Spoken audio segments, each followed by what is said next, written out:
Bon, oui. Oui. Toi, Dingue, c'est bon. Tu Ok, veux ouais. commencer, du coup, t'as dit Muslim, c'est ça? Ouais, il va commencer, ouais. Ok, vas-y. Bah Du écoute, coup, ouais, je peux commencer. Vas-y, Je vais vas-y. introduire vite fait le. Non, mais j'ai présenté vite fait juste avant. Ça va Ouais, très vas-y. bien. Vas-y. Mais ouais, fait que vas-y, Féo, tu peux lancer. Top, c'est bon. Du coup, bonjour, bonsoir à tous. Aujourd'hui, on se retrouve pour un débat sur la théorie de l'évolution. Dunk défendra la théorie de l'évolution, tandis que Muslim Precept défendra le créationnisme. Muslim Precept va commencer ce soir son introduction. Ensuite, Dunk pourra y répondre. Et ensuite, ce sera discussion libre. Le débat va durer environ 1 heure et demie. Et je vais leur laisser environ 5 minutes de conclusion chacun pour faire une petite synthèse du débat. Du coup, c'est bon. Ça te convient, Muslim Precept? Pour faire Ouais, c'est l'introduction? bon, je vais juste rajouter une petite précision. Ouais, vas-y, On va parler précisément de l'origine de l'homme. Ouais. Parce qu'en fait, quand on parle de la théorie de l'évolution, c'est beaucoup plus vague que ça. Je pense pas qu'en Ok, une heure et demie, c'est suffisant. Ok, Donc, c'est bon, sur l'origine. voilà, Ok. on va faire un focus sur l'origine de l'homme. Voilà. C'est bon. Du coup, tu peux commencer, Muslim Precept. Bon, bah, merci à tout le monde. Bonsoir à tous. Merci aux organisateurs. Et surtout, merci à ceux qui ont voté pour moi déjà pour revenir dans la course. Donc, comme j'ai dit tout à l'heure, je vais juste, avant de rentrer dans le vif du sujet, je vais rappeler, surtout expliquer rapidement le contexte de ce débat, pourquoi on a choisi ce thème-là en fait. Donc en fait, quand j'ai vu qui était mon adversaire, donc Dunk, j'ai été voir vite fait sa bio, et j'ai vu qu'il a écrit un truc intéressant. Donc il a écrit « L'homme ne descend pas d'un singe, l'homme est un singe ». Donc je me suis dit, bah, pourquoi pas un débat sur l'origine de l'homme. Donc j'imagine que toi, Dunk, tu as des arguments décisifs, j'espère, pour appuyer cette affirmation. Donc voilà, je suis là, je suis on va dire sur ton propre terrain, la balle est dans ton camp, et j'aimerais commencer par une simple question avant d'entamer le débat. Qu'est-ce que si tu veux, qu'est-ce qui te fait dire que l'homme est un singe? Ou pour être plus précis, si tu veux, est-ce que tu peux nous décrire succinctement ton modèle évolutionniste depuis ses origines jusqu'à nos jours?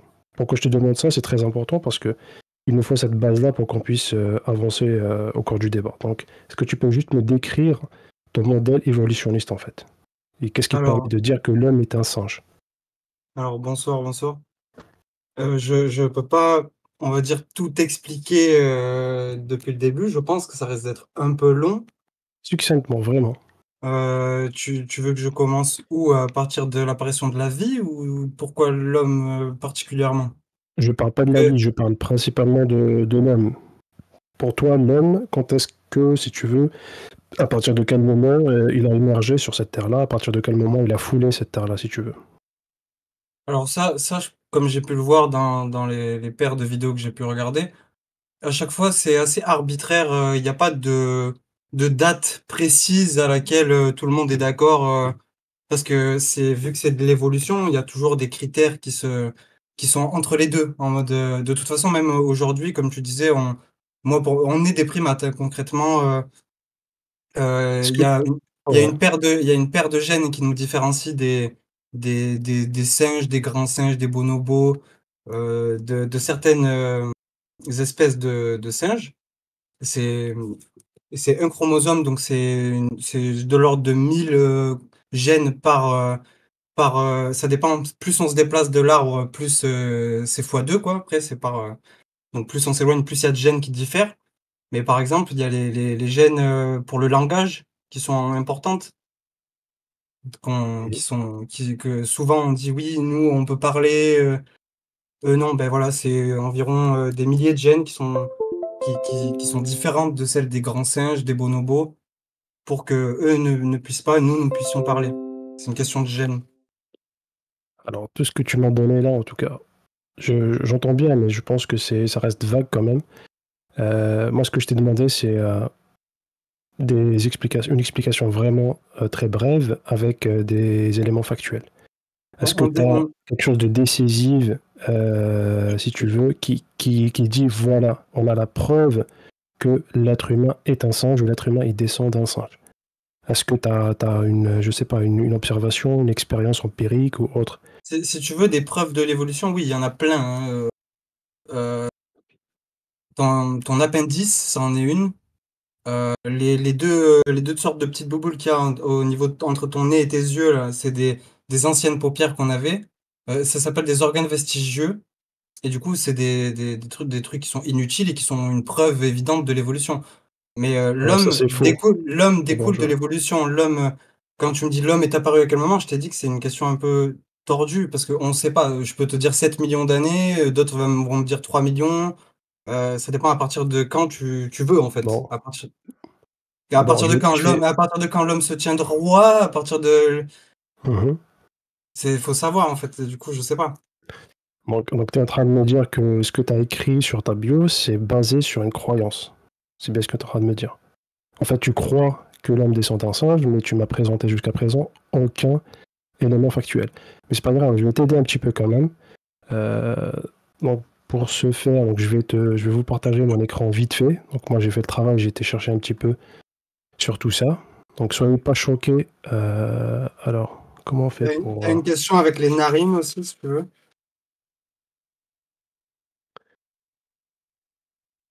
Est-ce que vous voyez mon écran? Alors, soyez pas choqués du titre, donc La fable évolutionniste. Je l'ai écrit à juste titre, et je vous le dirai plus tard. Bon, je vais t'aider un petit peu, donc je m'attendais à ce que tu me donnes au moins l'âge, on va dire, à partir de quel moment l'Homo sapiens ou l'Homo sapiens sapiens a foulé la Terre, avec des éléments concrets, une date concrète, si tu veux. Bon, tu ne me l'as pas donné, c'est pas grave, on va aller voir, en fait, qu'est-ce qu'elle dit la science sur ce sujet-là. Donc, Pourquoi tu vas voir ça si tu y crois même pas? Comment? Pourquoi tu vas voir ça si tu y crois pas, en fait? Non, moi j'y crois pas. Non, mais c'est important. C'est justement, j'aimerais développer sur ça pour t'expliquer que tu vas voir où est-ce que je vais en venir en fait. Rappelle-toi de nous donner le critère qui dit pourquoi on considère l'homme à partir de cette date. Parce que dire c'est l'homme à partir de là, c'est nul en fait. Il faut me dire pourquoi c'est l'homme.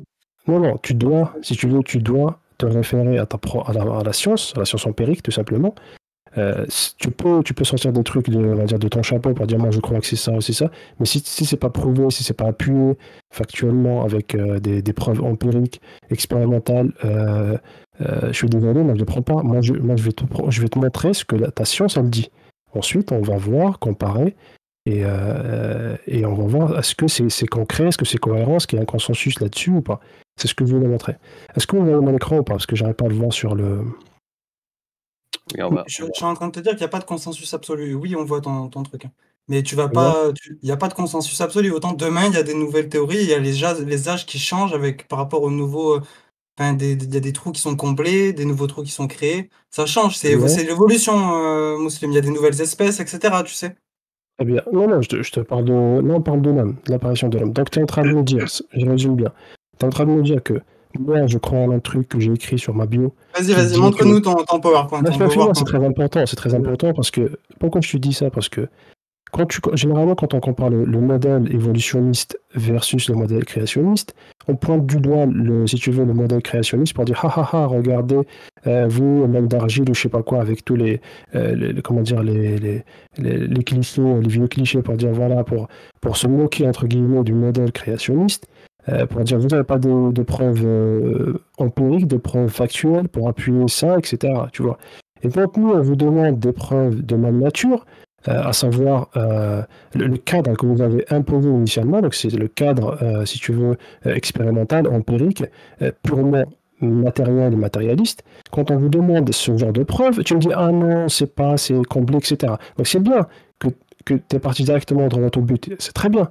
Tu l'as admis, tu l'as avoué, mais ne me dis pas que c'est factuel, ne me dis pas que c'est avéré, ne me dis pas que c'est prouvé. Ça, non.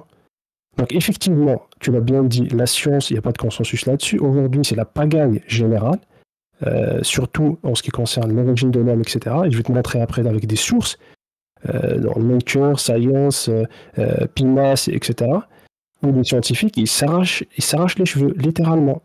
Pourquoi? Parce qu'ils n'arrivent pas... Non, tu t'arraches les cheveux. Non, je t'assure qu'ils s'arrachent les cheveux. Je vais te donner les preuves, tu vas voir. Donc, je vais te donner des preuves, tu vas voir comme par exemple, comme Bernard Wood, comme Ernst Mayr, etc., qui sont des pointures dans ce domaine-là, qui disent clairement que aujourd'hui, on n'a pas d'espèce intermédiaire en tout cas, qui, si tu veux, qui représente l'intermédiaire entre ce qu'on appelle comment dire, les apes et l'espèce Homo, tu vois. Homo sapiens, on n'a pas ça. Il n'y a aucune preuve, Non, aucun fossile. Et ça, va taper sur Google le consensus que tu disais tout à l'heure. Aucun doute sur l'origine, par exemple, de l'homme qui vient d'Afrique. Par exemple, on appelle ça le Out of Africa, d'ailleurs, même. ben D'ailleurs, tout à l'heure, j'ai si, dit si, il y 1000 a un gènes, doute. 10 000 gènes pour parler.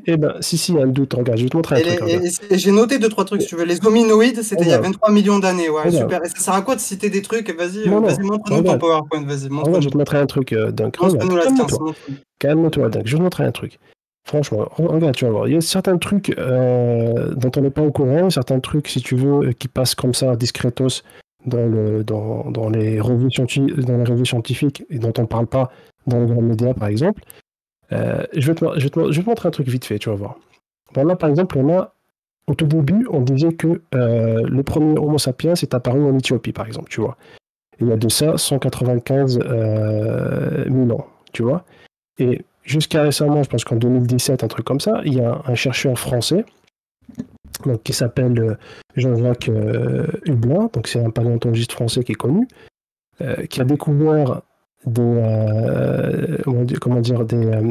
crâne d'Homo sapiens au Maroc, par exemple, et qui date de 300 000 ans. Tu vois, 300 000 ans. Donc là, en fait, une découverte comme ça chamboule complètement la chronologie évolutionniste. Parce que là, il faut trouver complètement un nouveau récit, si tu veux, pour essayer de caser ça. Tu vois, comment ça se fait? Il faut expliquer comment cette espèce Homo est apparue au Maroc. Comment est apparue au Maroc et non en Éthiopie, par exemple, ou ailleurs, tu vois. Et d'ailleurs, ils ont posé la question à M. Hublin, ils ont dit donc le Maroc serait donc le nouveau berceau de l'humanité. Il a dit bien malin qui pourrait donner un point d'origine. Ça veut dire, voilà, effectivement, comme tu l'as dit, il n'y a pas de consensus sur ce point-là, donc on n'a pas de point d'origine, on ne le sait pas. Et je reviens à ton affirmation initiale qui dit que l'homme est un singe, l'homme descend d'un singe, etc. On ne sait pas, on n'a pas d'informations factuelles, on n'a pas de preuves empiriques qui valident ça. Tu vois. Il y a une autre découverte qui date de bien avant, dans les années 90, milieu 90, en Espagne. Ils ont découvert un truc qui s'appelle Homo antecessor. Ok. En Espagne, ils l'ont daté de 780 000 ans. Ok. Ça, c'est en 1995. Et en fait, le gamin qui a découvert ce fossile-là, il a dit « C'est tellement surprenant, nous devons repenser l'évolution humaine pour l'adapter à ce visage ».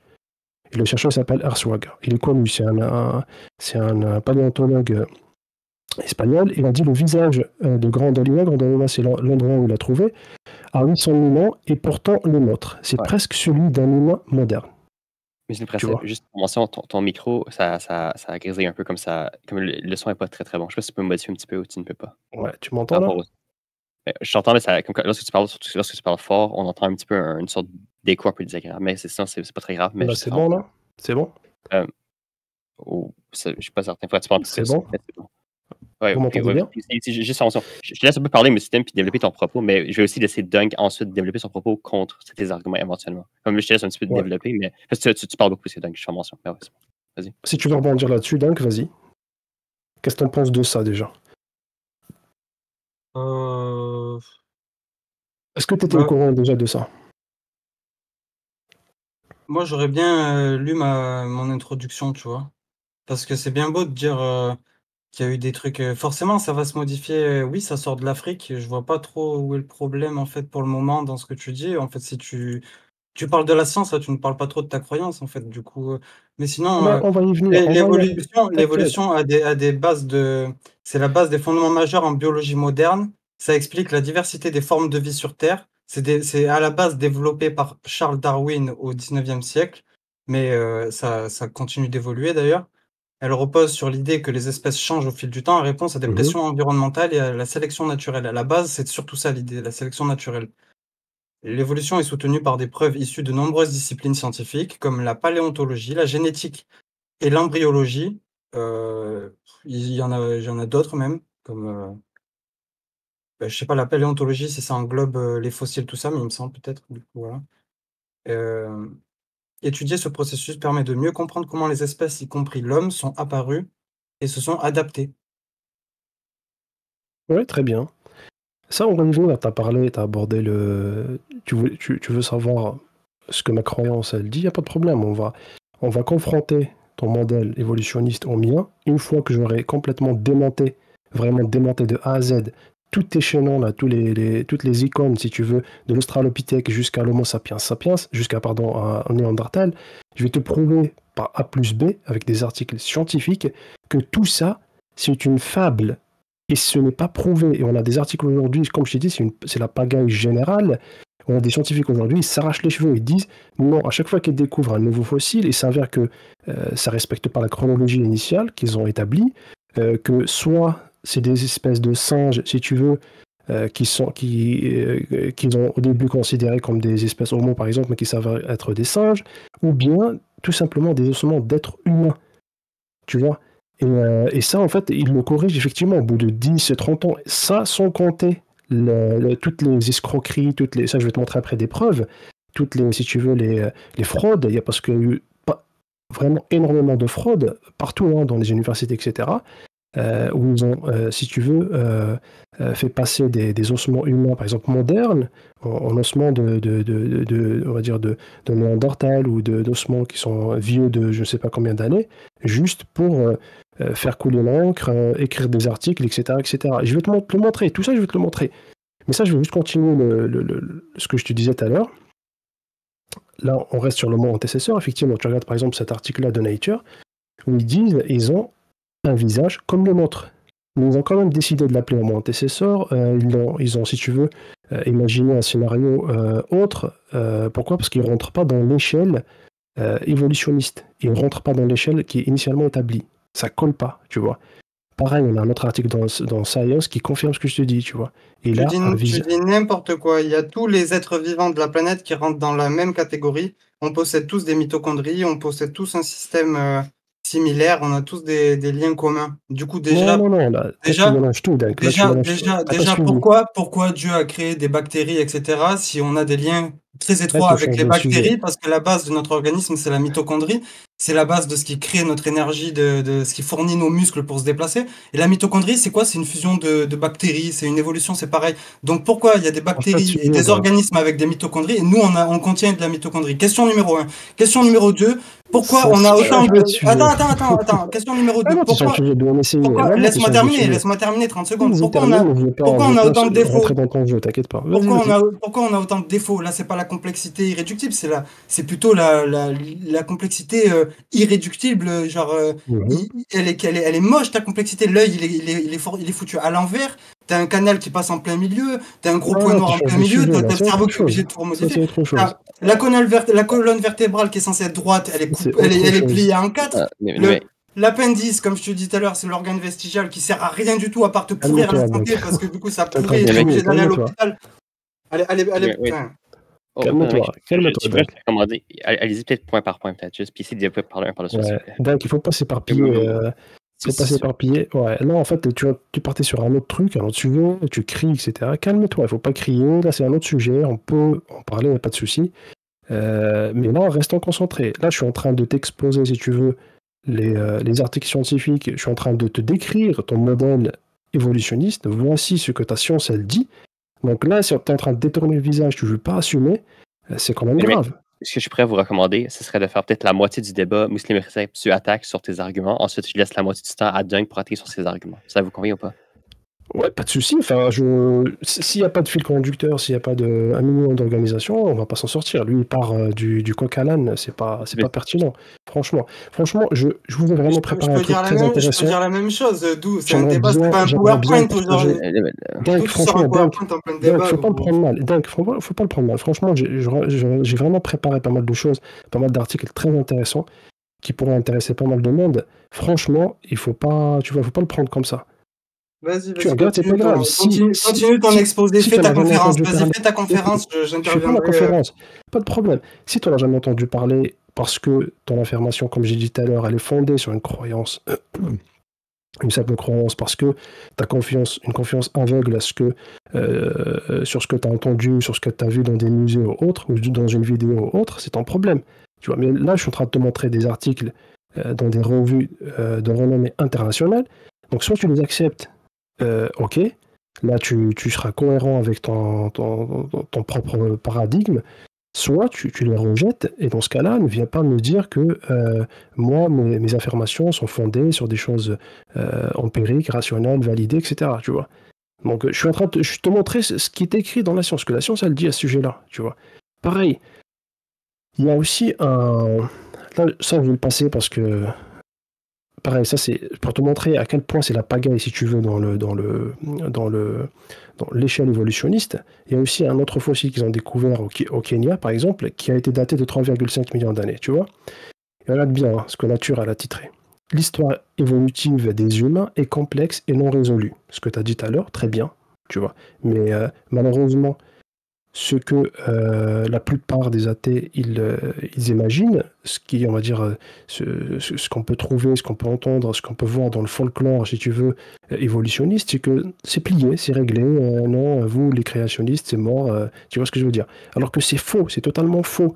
Ils semblent maintenant prêts à être jetés dans une confusion supplémentaire par la découverte d'une autre pièce, donc celle que je t'ai montrée tout à l'heure, par la découverte d'une autre espèce et d'un autre genre datant de 3,5 millions d'années. Tu Je vois. sais pas si tu te rends compte, juste 30 plein de secondes, découvertes comme ça, ouais. juste 30 secondes. Ce que tu Vas-y. dis là, en fait, Mhm. ça remet en rien en cause la théorie de l'évolution. Au contraire, en fait, vas-y, tu renforces vas-y, en fait, tu Pas du parles à ma tout. place, en fait, tu fais Pas un du tout. exposé à ma place, en fait. Non, pas du tout, pas du tout. Mais fais gaffe de pas trop modifier, de dire des trucs, parce que oui, En fait, tu vois bien qu'un fossile, c'est bien la preuve de l'évolution, non? Ça va dans mon sens, en non, fait. non, ça n'a rien à voir. Ça n'a rien à voir avec ça, et ça, on va y Ah, ça n'a revenir. rien à voir.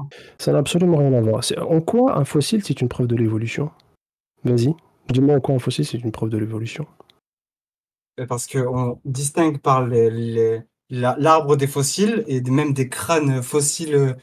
Parce qu'en fait, sans la fossilisation, il y aurait pas. La matière se détruit, en fait, je t'explique. Donc, il y a la fossilisation, on est content, c'est très rare. Et du coup, ça permet de garder en état les os, parce que c'est ce qui se maintient le mieux.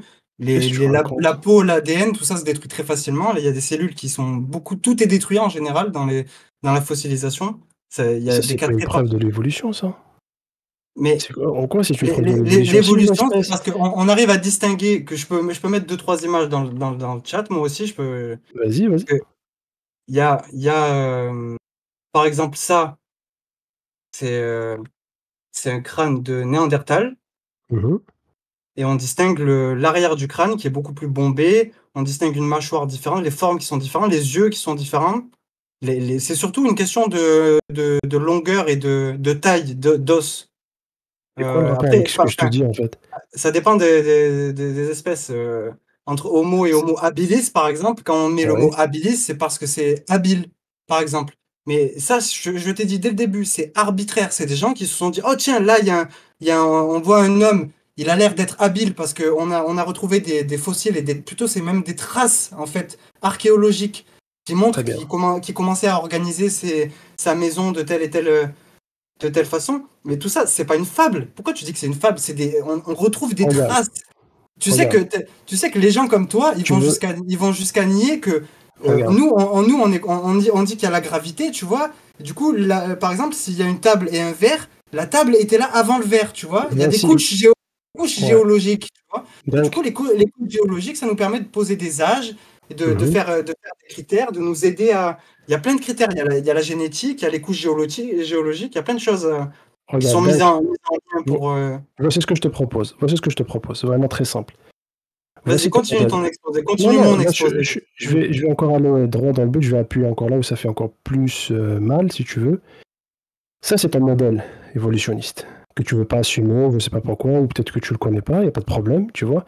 Donc, quand tu regardes, par exemple, sur ce site-là, Britannica, par exemple, où tu regardes dans les musées, etc., même si c'est ce qu'on enseigne aux petits dès le plus jeune âge, donc on leur dit que voilà, l'Australopithèque, ensuite c'est l'Homo habilis, ensuite c'est l'Homo erectus, ensuite c'est l'Homo néandertal, ensuite c'est l'Homo sapiens, après sapiens sapiens, voilà.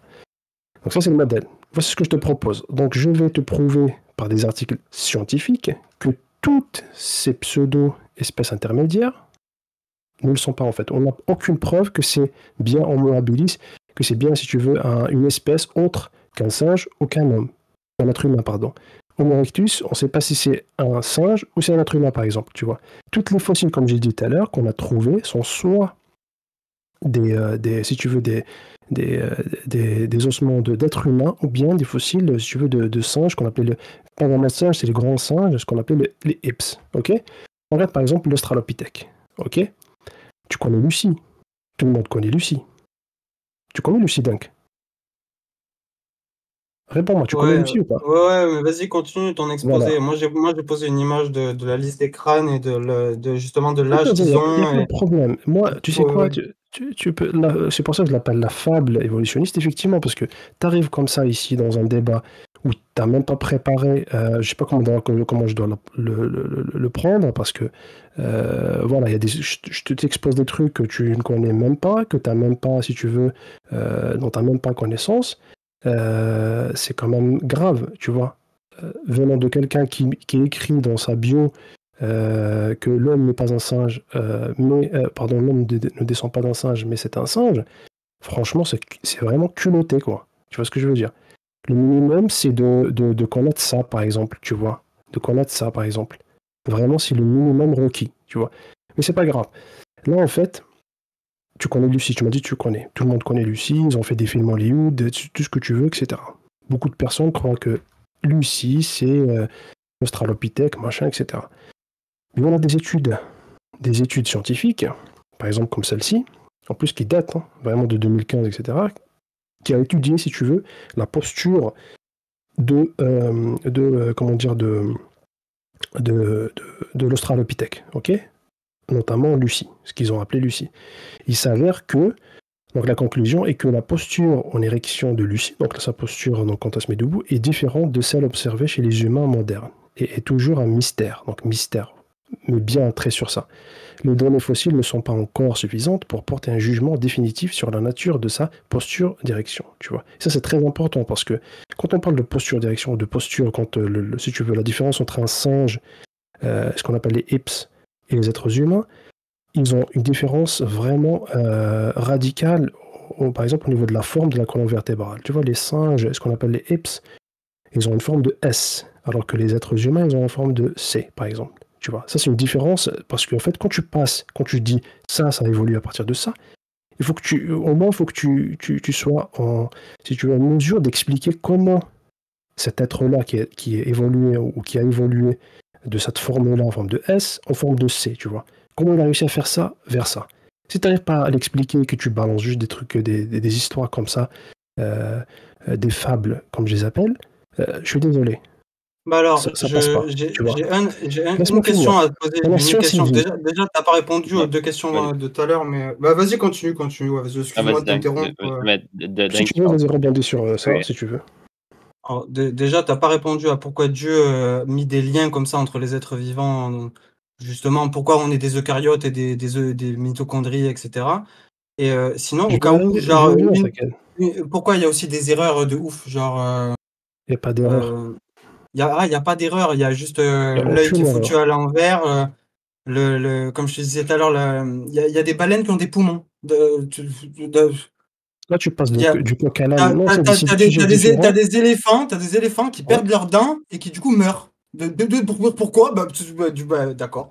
Mais sinon, tu sais que d'ailleurs, en parlant de dents, je voulais placer que tu sais que en preuve de l'évolution, au cas où chez certaines personnes, ils naissent sans dents de sagesse. Un phénomène de plus en plus fréquent, car les dents de sagesse sont considérées comme maintenant, du coup, un vestige en fait de nos ancêtres, qui avaient une mâchoire plus grande et un régime alimentaire plus rude. Cependant, avec l'évolution de notre alimentation et de nos outils, elles sont devenues moins nécessaires. Et du coup, cette absence de dents de sagesse est un exemple de l'évolution en cours. C'est quoi la preuve avec ce que je te dis là? Plutôt, c'est quoi le rapport, pardon, avec ce que je te dis? Mais vas-y, continue ton charabia. C'est pas du charabia, non, franchement, tu passes du coq à l'âne, comme je t'ai dit, ça n'a rien à voir avec ce que je dis déjà. Tu prends des trucs vrais et tu lui fais dire ce que tu veux, donc vas-y, fais dire ce que tu veux aux trucs vrais. Pas du tout. Franchement, c'est pour ça que je vais étayer mes propos avec plusieurs études, justement, pour te prouver ce que je te dis. Là, par exemple, Science et Vie, en plus, c'est des trucs qui datent. C'est ça qui est vraiment incroyable, c'est que tu as des articles qui sont publiés depuis les années 90, etc. et tout, mais qui passent soit, si tu veux, ils passent sous silence, enfin, personne, tu vois, ne rebondit là-dessus, etc. Et la fable, elle continue, tu vois. On continue de les afficher dans des musées, on continue de les enseigner à nos gosses, etc. Tu vois. Pourquoi ? Parce que, je vais d'ailleurs le prouver plus tard, c'est une question qui sort du cadre scientifique. Là, on rentre dans une pure idéologie, et je vais te prouver que c'est une idéologie. Où des scientifiques de renom si tu veux, ont avoué vraiment dans leurs livres que c'est une idéologie. On n'est plus dans la science. Plus. C'est terminé la science. Et je vais te le prouver, tu vas voir. Donc là, tu vois, Science et Vie, Adieu Lucie, tu vois. Et dans l'article en question, il parle de, si tu veux, de pourquoi on doit sortir Lucie, plus précisément, de l'espèce Australopithèque, tu vois.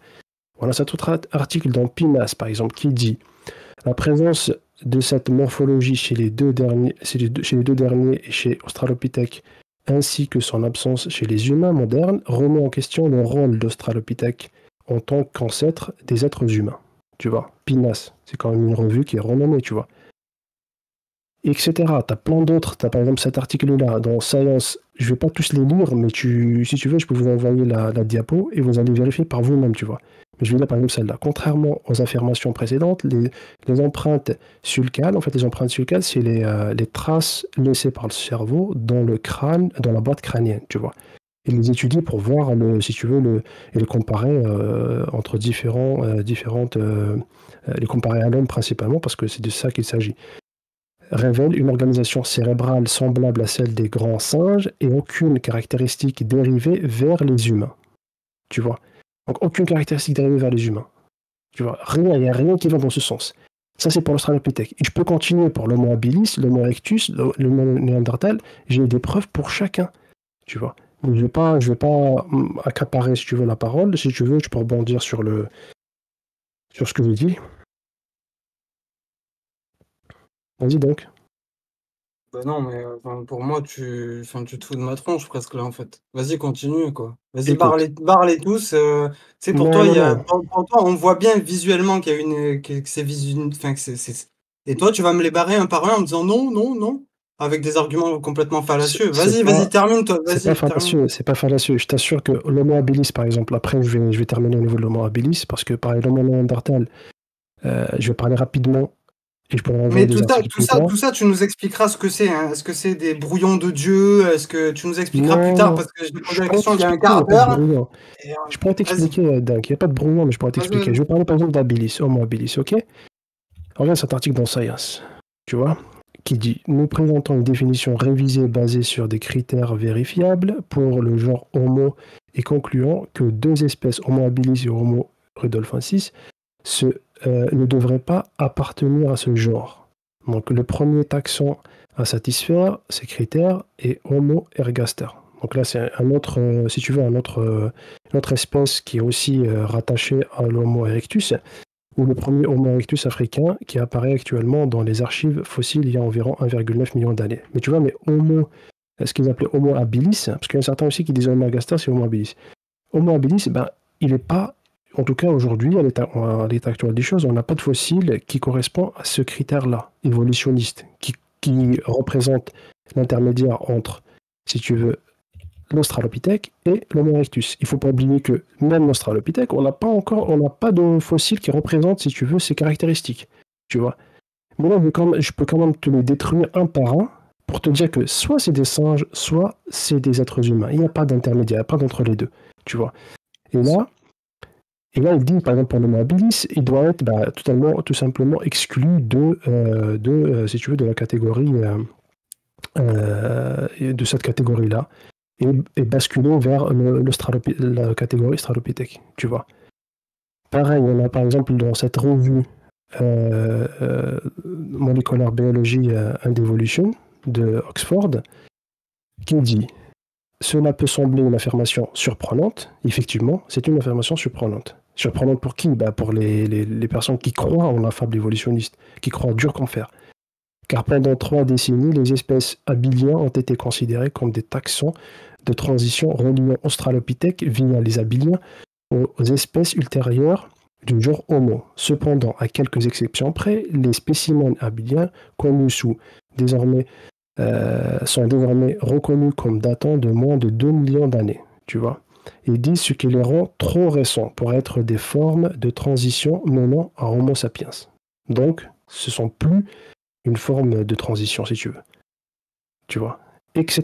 Il y a encore plein comme ça d'articles. Je te jure, par exemple, celle-là, dans Science, qui dit « Au cours des dernières décennies, le statut de l'Homo habilis en tant que premier membre de notre genre a été mis à mal. » Tu vois, tout ça, c'est des expressions qui sont fortes quand même.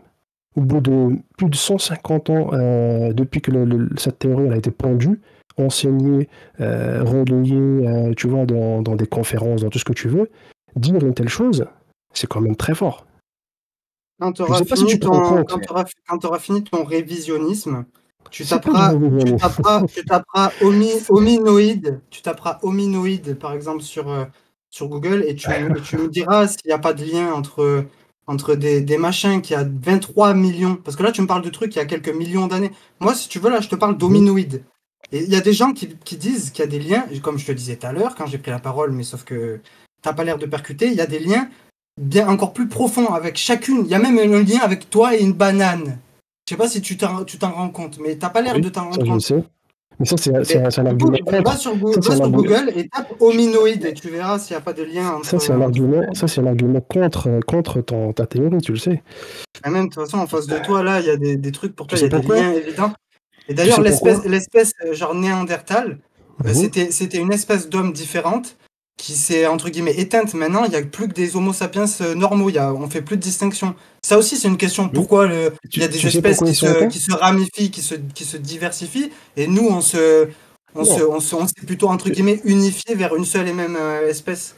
Il y a des questions au niveau de la science. Bien sûr qu'il y a des questions au niveau de la science. On n'a jamais dit qu'on savait tout et que tout était consensuel en mode sûr et certain. Quand on a un fossile, on n'a pas la date exacte du fossile. C'est une tranche d'âge. Pourquoi tu veux révisionner tout en mode tout modifier Non, je modifie pas. Non, faut pas me faire dire ce que je... Là, je suis en train de te lire vraiment des articles, ce qui est écrit dans des articles scientifiques. C'est vraiment dans des revues scientifiques. Je suis pas en train d'inventer des choses. Faut pas me dire que je suis en train de réviser des choses.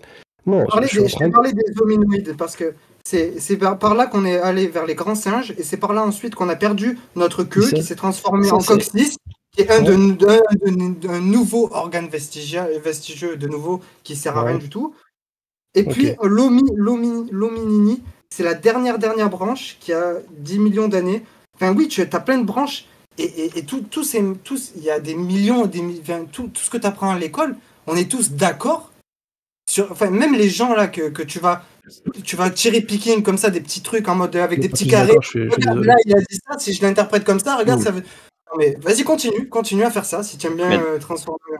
On n'est pas tous d'accord, je suis désolé, moi je suis pas d'accord avec ça. Pourquoi ? Parce que j'étais fouillé, j'étais regardé justement tout ça et je me suis rendu compte que non en fait. On nous raconte si tu veux, une fable, tout simplement. Et je suis en train de te le prouver. Tu vois. Je sais pas si c'est un choc pour toi, mais. Non, c'est. Tu manges des êtres vivants que Dieu a créés d'ailleurs pour soi-disant te nourrir. Et du coup, en fait, genre dans ce que tu manges, il y a 80% à peu près de l'énergie de tout ce que tu as mangé qui va dans le caca, dans les chiottes, dans la mer, en fait, nulle part. Genre, parce que la machinerie que je te parlais tout à l'heure avec tes mitochondries, c'est de la merde en fait. Dieu, il a fait la vie comme de la merde en fait. Il a fait ton œil à l'envers, c'est ce que j'essaie de me tuer à te dire. Ton colonne vertébrale qui est censée être droite, parce qu'on aime être droit, elle est tordue en 4, je t'explique. Il y a des problèmes partout, il y a des problèmes. Il n'y a pas de problème. Tu arrives à voir, non, tu marches, tu respires. Non, il n'y a pas de problème. Pourquoi Dieu a fait tout ça ? Pourquoi il y a la gravité ? Maintenant que Dieu il y a la gravité pour les étoiles, pour faire la vie, pour qu'il y ait les éléments, tout ça. Mais maintenant qu'il y a la vie, pourquoi il y a la gravité ? Ça nous casse les couilles, la gravité. Nous, on veut sauter, on veut être léger, nous, non ? S'il n'y avait pas la gravité, s'il n'y avait pas cette gravité-là que tu vois là, qu'on a aujourd'hui, je vais quand même te répondre. Pourquoi il y a la vie ? Pourquoi Dieu a créé la vie ? Ça, c'est un autre sujet. Je ne vais pas rentrer dans ce sujet-là, mais voilà, tu es en train de passer du coq à l'âne, comme j'ai dit. C'est vrai que c'est une récente débat sur la théorie de l'évolution et par rapport à l'origine de l'homme. Voilà. Au passage, je m'énerve un peu, mais tu trouves pas que Dieu a laissé pas mal d'indices quand même pour nous, des preuves de l'évolution en fait, direct en fait, en mode, c'est genre en mode tiens, bouffer l'évolution, mais croyant au créationnisme en fait, c'est ça le bail en fait, c'est ça que tu veux me faire bouffer. Vas-y, continue ton exposé. Vas-y. Non, il a laissé des preuves de sa création. C'est aussi simple que ça. Il n'a pas laissé des preuves de l'évolution. L'évolution, c'est une histoire inventée justement, une berceuse pour faire endormir des personnes comme toi. Mais il a laissé, à l'inverse, il a laissé des preuves de sa création.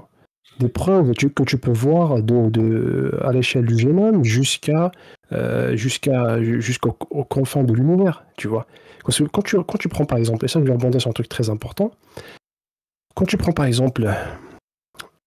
Ah, t'as des preuves de Dieu dans le génome maintenant. Non, c'est pas ça. Regarde par exemple. Et ça va nous renvoyer vers la question que je t'ai dit tout à l'heure, comme quoi c'est plus une question de science. On est vraiment si tu veux, dans une idéologie, tout simplement. Tu prends par exemple ce grand monsieur qui s'appelle Franklin Harold. C'est pas un argument d'autorité parce qu'il y en a plein d'autres, hein, tu vas voir. Donc il est un professeur en biochimie évolutive. Il est vraiment dans le cœur du métier, si tu veux. Biochimie évolutive, ok. Il est quand même mieux placé, il est quand même bien placé pour parler de ces choses-là, ok. Son best-seller, qu'il a écrit sur la cellule, The Way of the Cell, regarde bien ce qu'il a écrit. Les composants de la cellule, tels que nous la connaissons, sont si parfaitement intégrés qu'il est difficile d'imaginer comment une fonction aurait pu apparaître en l'absence des autres. Les informations génétiques ne peuvent être répliquées et lues qu'à l'aide de protéines enzymatiques, elles-mêmes spécifiées par ces mêmes gènes. L'énergie est exploitée au moyen d'enzymes dont la production nécessite un apport d'énergie. Tu sais ce que ça veut dire ça ou pas? Imagine, je vais donner un exemple très simple pour que les gens comprennent. Imagine en fait, si tu veux, les instructions, ou plutôt le process pour construire un ordi. Tout ce process-là, toutes ces instructions sont dans une clé USB, ok? Mais pour pouvoir lire, si tu veux, cette clé USB, il te faut un ordi, ok? Donc en fait, si tu n'as pas d'ordi, tu ne peux pas lire ce qu'il y a dans cette clé USB. Si tu veux, pour créer, pour produire, et pour si tu fabriquer cet ordi-là, tu vois. Il te faut tous les éléments en même temps pour pouvoir créer la vie. Chose qu'on n'a pas pu, si tu veux, valider, on n'a pas pu expérimenter, on n'a pas pu reproduire à l'échelle de laboratoire. Et il dit, un peu plus loin dans son livre, « Il serait agréable de conclure ce livre avec une fanfare joyeuse sur la science. La science se rapproche lentement mais sûrement du mystère ultime, mais le temps de la rhétorique rose n'est pas encore à portée de main. L'origine de la vie me semble aussi incompréhensible que jamais, une question d'émerveillement, mais pas d'explication. » Du coup, je résume. C'est Dieu qui a créé l'ADN, c'est ça, d'après ce que tu dis? C'est Dieu qui a créé la vie, tout simplement. C'est qui a créé l'ADN? Il a créé la vie. Et la vie, en fait, elle est régie, elle est animée, etc., par ses composantes dans l'ADN. L'ADN, c'est juste, si tu veux, de l'information. Parce que quand on parle d'information, c'est pas de la matière. Et en fait, le génome même, si tu veux, c'est vraiment le point faible des évolutionnistes. C'est vraiment si. Pour les évolutionnistes. Pourquoi? Si l'information, c'est de la matière, c'est de l'acide, l'ADN. Non. C'est de la matière. Écoute, on va prendre. D'ailleurs, j'attends que tu termines, mais vu que parce que tu sais, il y a des hypothèses je pose dans le chat à partir d'un apport d'énergie, donc d'une source hydrothermale par exemple, et d'éléments chimiques de base. J'ai posé des hypothèses de la vie qui s'approprient d'ailleurs très bien l'expérience de Myler, et qui fait que se corroborer et qui prouve, mais bon, pour des gens complètement sceptiques, forcément non, mais pour moi, ça prouve exactement que l'expérience de Myler, c'est qu'à partir d'un mélange de base, genre de l'oxygène, etc. Bon, tapez expérience de Myler sur Google pour plus de détails, et en fait, on attend pendant le plus longtemps possible, et malheureusement, on peut pas attendre des milliers d'années, des milliards d'années pour voir jusqu'où ça va aller. Mais déjà, à partir ça fait déjà 100 ans, on a déjà une vingtaine, je crois, de paires d'acides aminés de base de la vie différentes qui se complexifient toutes seules. On a même des bases d'ARN, et comme j'ai mis l'origine de la vie, en fait, de l'ADN, se crée, parce que vu que t'as pas voulu répondre, vu que c'est pas Dieu qui crée, vu que t'as pas voulu te faire réfuter par la science, oui, la science te dit que l'ADN, donc l'information qui fait que tu es quelqu'un qui a des bras, des mains, de la parole, des yeux, etc. Tout ça, ça vient naturellement, spontanément, comme ça, naturellement. Voilà, la preuve de l'évolution. Ça reste à prouver. Regarde. Mais je viens de te le mettre en fait donc. là. Regarde, ce que tu m'as donné. énergie, réaction chimique, qui crée des bases d'ARN, qui crée de la protéine, des protéines. Mais d'ailleurs, je peux te dire que l'ARN est capable de elle-même créer de la protéine à base de ribosome, mais bon, on va pas partir dans du trop compliqué. Bref, ça te donne de l'ADN qui te redonne de l'ARN et tu as créé une chaîne. J'ai compris. À partir de ça, tu as aussi des hypothèses de cellules de Bénard qui parlent de champ convexe, ça veut dire de mouvement entre du chaud et du froid, qui créent des protocellules. Il y a plein d'explications à partir de protocellules, de proto-organismes et d'assemblage de proto-organismes vers des organismes en fait. C'est un mécanisme émergent et tout va vers là en fait. Quand tu es là, tu te coupes le doigt, ton corps s'adapte, tu t'adaptes au fait que tu n'aies plus de doigt. Tu utilises un autre doigt, tu utilises tes pieds, ta langue, tout ce que tu veux en fait. Tu utilises ton moignon, tu vois. Tu mets une prothèse, tu utilises un bâton. Ben, c'est ça l'adaptation, c'est ça la vie, c'est ça l'évolution. Non, en fait. C'est ce que tu me dis. Regarde, j'ai envoyé un petit lien vite fait dans le chat. Les gens peuvent le consulter, je vais le renvoyer encore. Pour te dire que déjà, notre cher, si tu veux, Harold, qui vient de te dire que c'était un mystère incompréhensible jusqu'à aujourd'hui. Mais on a aussi un prix, si tu veux, un prix de 10 millions de dollars sur ce site-là. Donc c'est un prix qui a été si tu veux, proposé par Royal Society, qui s'appelle Evolution 2.0. C'est un prix pour celui ou celle qui arrive à expliquer, tout simplement, comment la vie est apparue. Avec un modèle, donc il vient se présenter avec un modèle ultra basique, le plus basique qui soit. C'est vraiment qui permet si tu veux, de créer une cellule et cette cellule-là puisse se reproduire. C'est un organisme vivant qui permet de se reproduire de lui-même. Sans tricher, d'ailleurs, elle le précise bien dans le truc, ok ? C'est-à-dire que tu pars de zéro, comme c'est prétendu par la théorie de l'évolution. Et pour revenir sur ton expérience là, que tu m'as dit tout à l'heure, en fait, l'expérience que tu me dis là, effectivement, donc ils ont réussi à créer, si tu veux, des composants essentiels, plutôt des composants essentiels pour la vie, savoir donc les enzymes, etc. Mais les enzymes, c'est pas de la vie.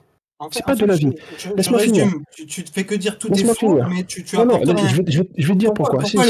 Pourquoi les escargots ont 3 sexes? Pourquoi il y a des animaux qui ont des centaines de sexes différents? Laisse-moi finir je vais répondre pour ton expérience. Et après... T'as répondu à aucune des questions que j'ai posées, c'est insupportable. Finis ton point, puis ensuite tu vas essayer de ressortir être à l'offensive par la suite. Mais vas-y, finis ton point, Muslim. Je réponds justement à ta question. Tu m'as dit qu'il y a une expérience avec... ils ont réussi à créer des enzymes, etc. En fait, cette expérience-là que tu m'as citée, ils n'ont pas réussi à créer de la vie. Ça, c'est le premier point. Pour preuve, comme je t'ai dit, je t'ai envoyé, il y a un prix qui est toujours en cours, qui est de 10 millions de dollars. Personne n'a été l'encaisser, tu vois. Sinon, c'est simple. Tu fais ta valise, va encaisser tes 10 millions de dollars, tu vois.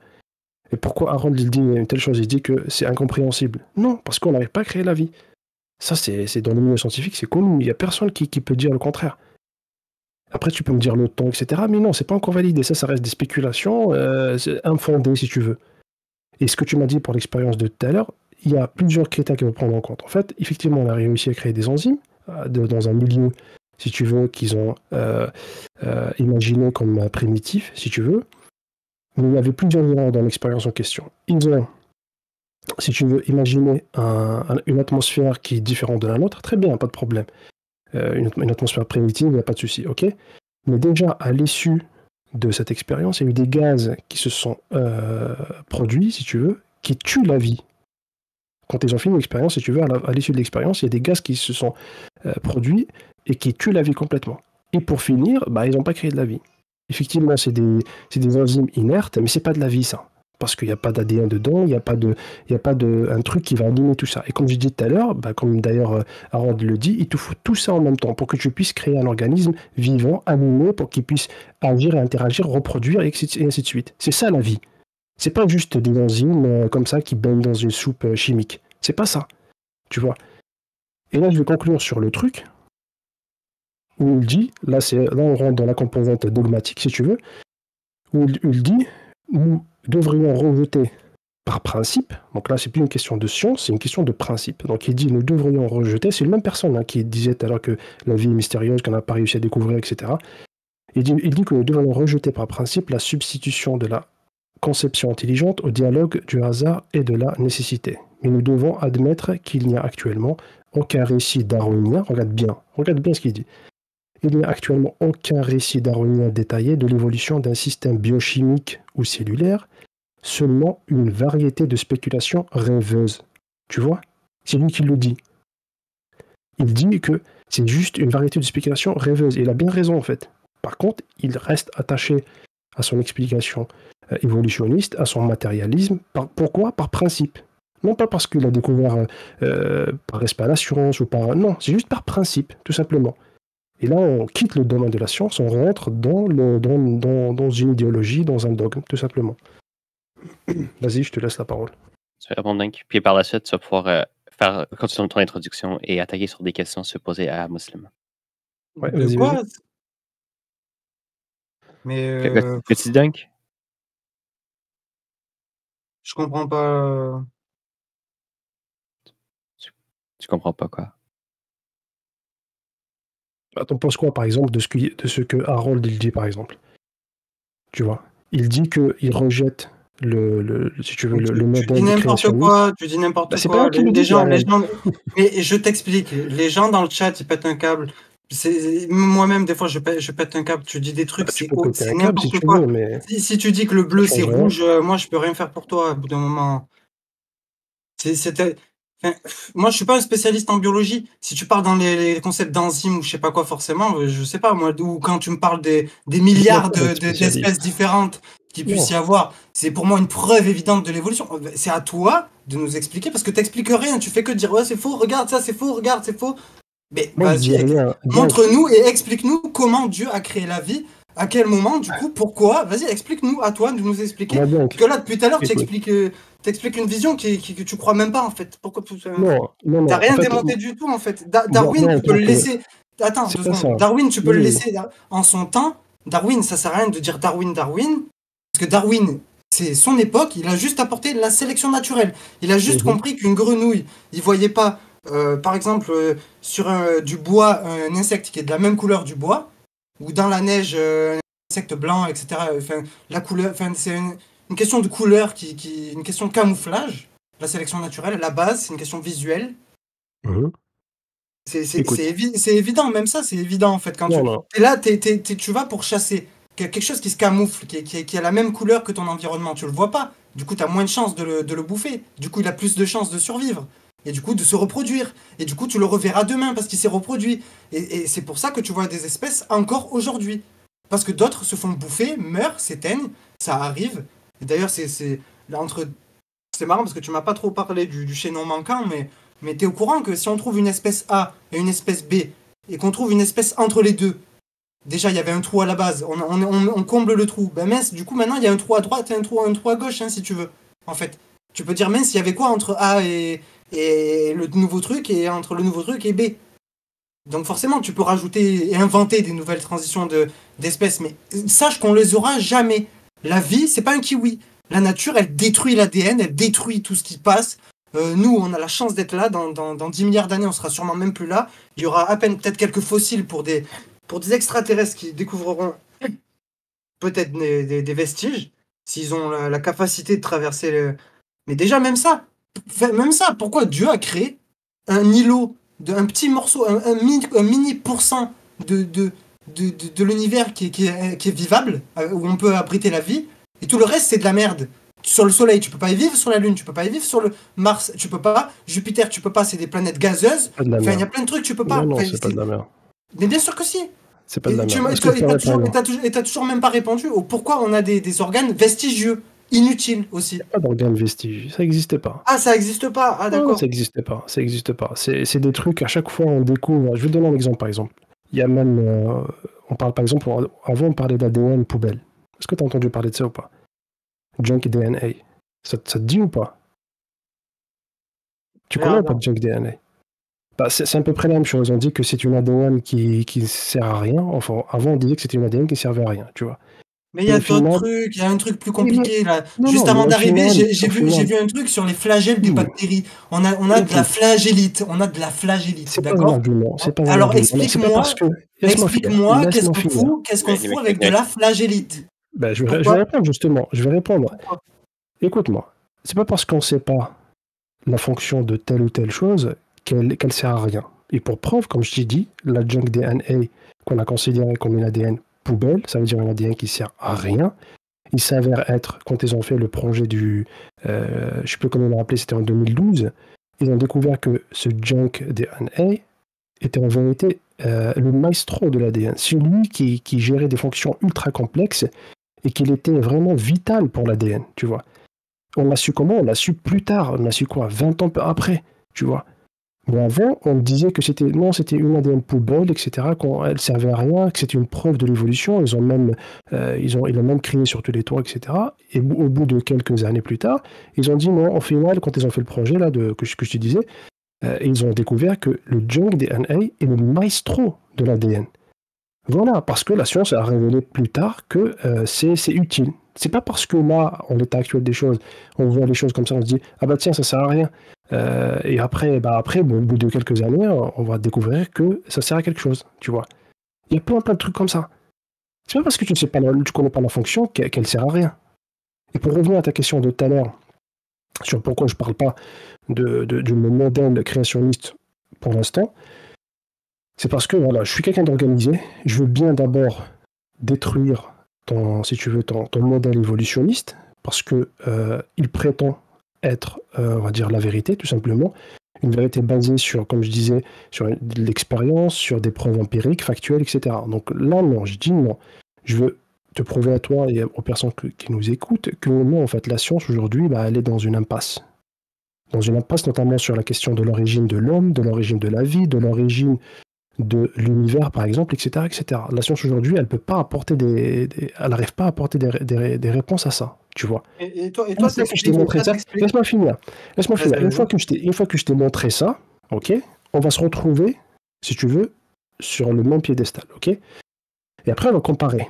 Je compare mon paradigme au tien, ok. On va voir lequel est le plus respectueux de la raison, de la logique, de l'intuition, etc., etc., tu vois. Et on va voir lequel est plus cohérent. Parce qu'en fait, à ce stade-là, moi je ne prétends pas pouvoir t'apporter des éléments empiriques sur, par exemple, l'origine de la vie, etc. Non, moi, je suis quelqu'un de croyant, tu vois. Je crois que cette chose-là, l'origine de la vie, l'origine de l'univers, etc., c'est quelque chose qui est extra-matériel, si tu veux. Quelque chose qui n'est pas purement lié à la nature, tu vois ce que je veux dire? Créé par Dieu, tout simplement. Je le dis, je l'assume, etc. Est-ce que c'est basé sur une croyance aveugle, une croyance, on va dire, complètement soumise, etc. Non, c'est pas basé sur une croyance aveugle, c'est basé sur une croyance, si tu veux, qui est cohérente, okay, qui est plus respectueuse de la nature humaine, de l'intuition, de la logique. On prend l'exemple de la vie, par exemple. Ok. Moi, je considère que c'est beaucoup plus logique, beaucoup plus cohérent, beaucoup plus intuitif, ok, de croire en la création de Dieu. Pourquoi? Parce que quand tu vois l'information qu'il y a, ne serait-ce que dans la première cellule, si on prend par exemple le modèle évolutionniste, mais moi je ne crois pas à ça, je crois plutôt à la création d'espèces à part entière. Quand tu prends ces espèces, par exemple, y compris l'être humain, ok, si tu veux, c'est des machines ultra complexes, ultra performantes, tu vois, qui sont régies par des informations. Ok. Moi, mon intuition, elle me dit quoi? Elle me dit que quand je regarde autour de moi, à travers mon expérience, à travers mon intuition, etc. et tout, quand je vois quelque chose comme ça de hyper complexe, hyper performant, hyper, tu vois, j'en arrive à la conclusion que ça peut pas être l'œuvre du hasard, ça peut pas être l'œuvre de la nature. Tu vois ce que je veux dire? Ça peut pas être l'œuvre de comme ça. Parce que sinon, il faut m'expliquer comment le hasard, comme ça. L'œil, par exemple. Non, je te parle de l'être humain en tant que Moi, tel, en général. je peux rebondir sur l'œil, moi. Parce que l'œil, c'est souvent un exemple de complexité, de magnifique complexité, tout ça, que ça peut être qu'une création, tout ça. Mais je sais pas si tu te rends compte que déjà, l'œil, il est adapté au milieu dans lequel il voit, en fait. Et que nous, en tant qu'êtres humains, déjà, on est capable de faire mieux que Dieu, en fait. Ce qui veut dire que les yeux qu'il nous a donnés, On est capable de créer des caméras qui sont 30 fois plus sensibles, 30 fois plus avec des lentilles adaptatives, ce que tu veux, machin. Nous, on est de la merde à côté de la réalité, en fait.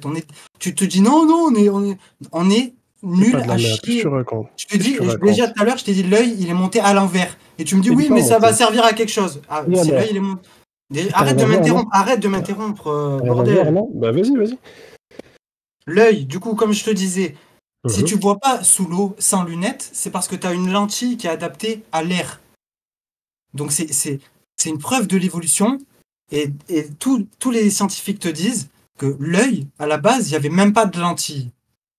Si on te dit qu'à la base, qu'on t'explique le principe de lentille, le principe d'œil, et que toi tu es là en mode oui d'accord, je prends l'œil, d'accord, ça je comprends parce que j'ai un œil, mais le principe de l'évolution, de comment il est arrivé l'œil, ça je veux pas. Hein.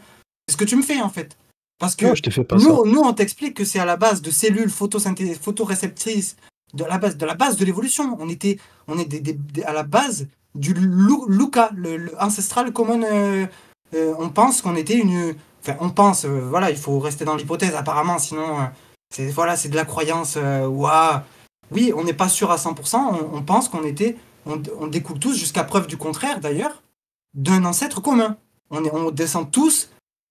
Et ça, c'est la science qui te le dit. C'est la même science qui t'a donné ton putain de téléphone, en fait. Et ton ordinateur avec lequel tu me parles, en fait. Et bien, la même science, elle te dit qu'on descend des bactéries, des bactéries, on est composé même de bactéries, de virus, que les femmes, elles ont un virus dans leur placenta pour les aider à enfanter, à embryonner. Enfin, pour que, à la base, c'est un corps étranger. Et il y avait des problèmes, il y a des problèmes de partout. Et toi, t'es là en mode non, il n'y a pas de problème. Il n'y a pas de problème. Il n'y a pas de problème.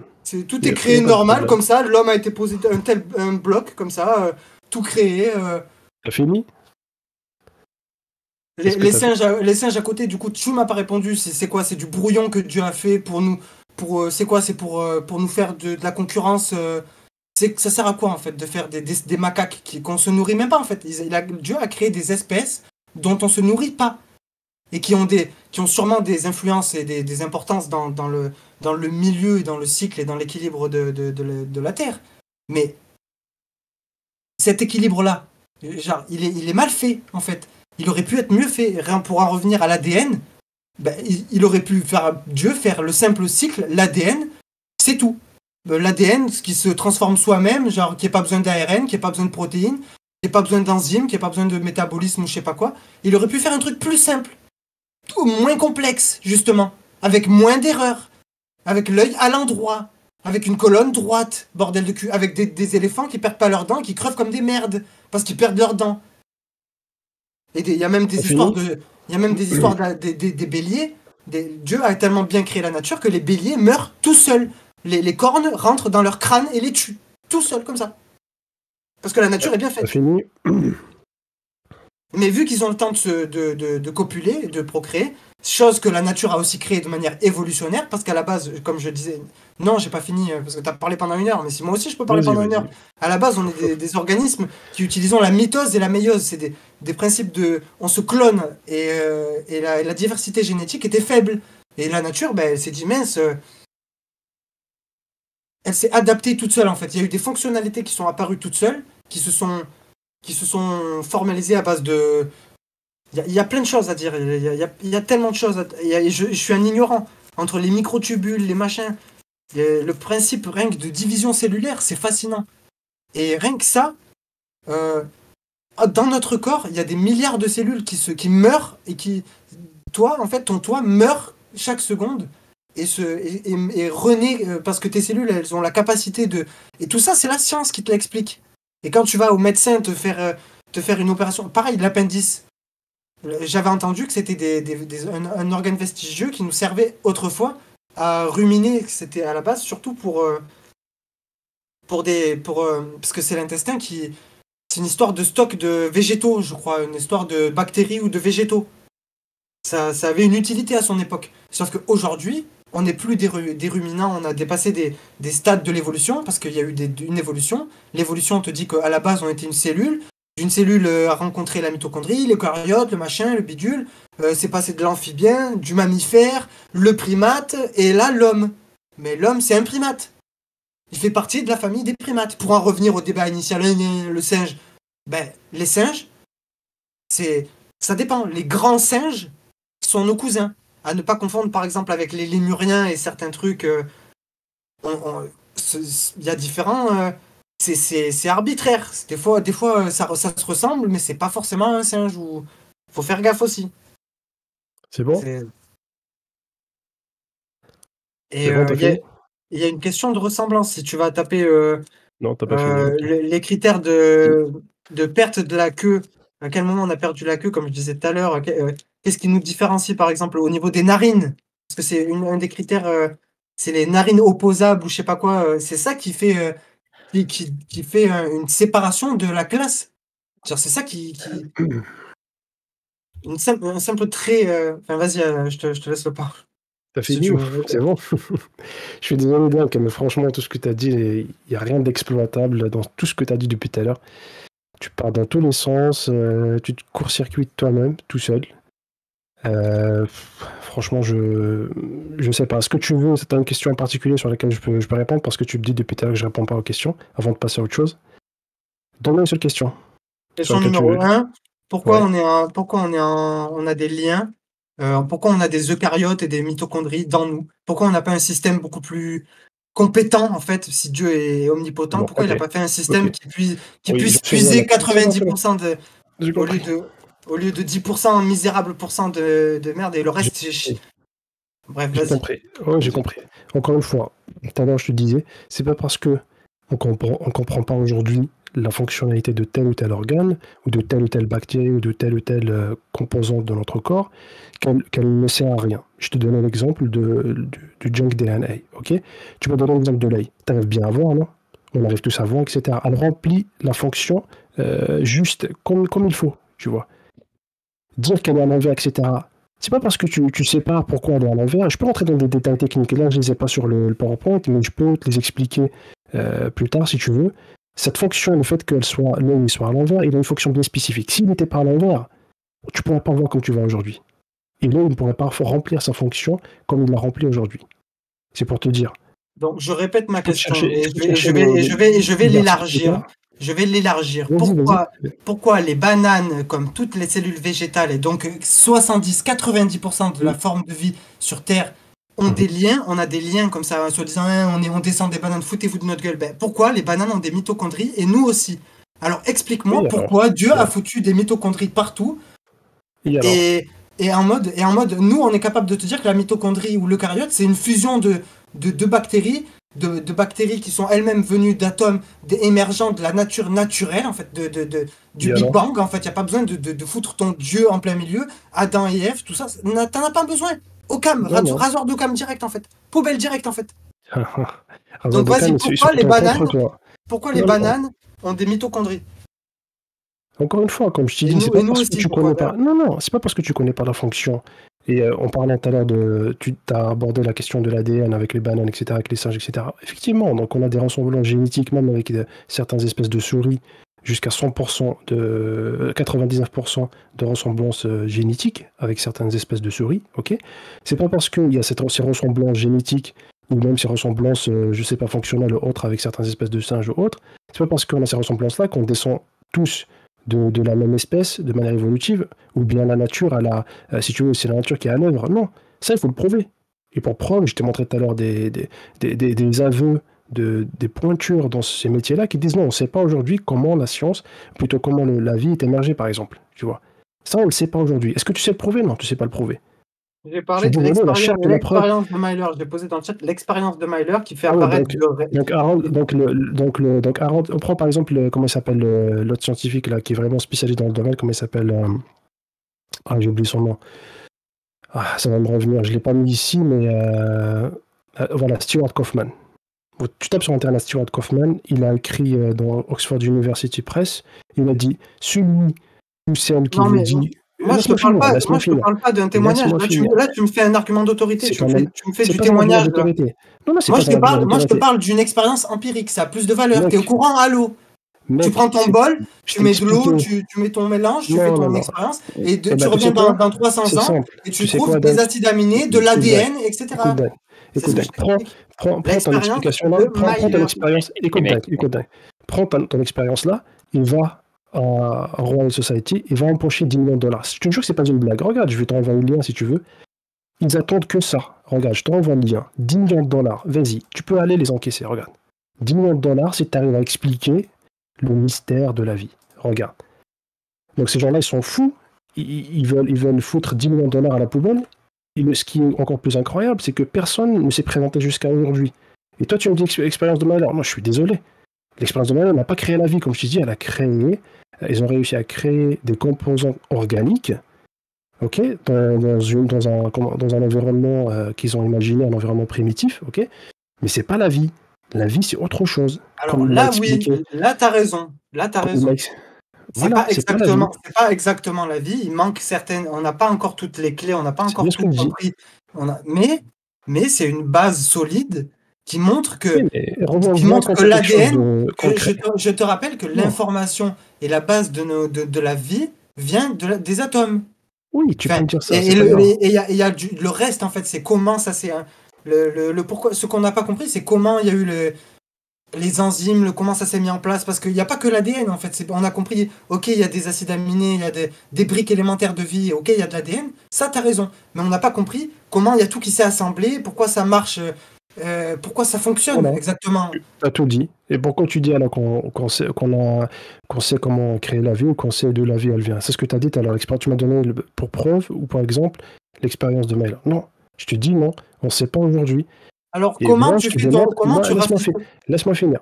Moi, je te demande en tant que croyant de revenir me voir quand tu as une preuve concrète, validée par l'expérience, qui prouve par A plus B que, voilà, en faisant ça, on peut créer la vie, tu vois. On voit quant à ça. Mais en attendant, ne viens pas me dire, ah non, c'est pas Dieu, etc. Je suis désolé, la preuve de la charge te revient à toi. C'est à toi de prouver que tout ceci est le fruit du hasard. Parce qu'en fait, c'est ce qui est dingue, d'ailleurs, je vais après te montrer...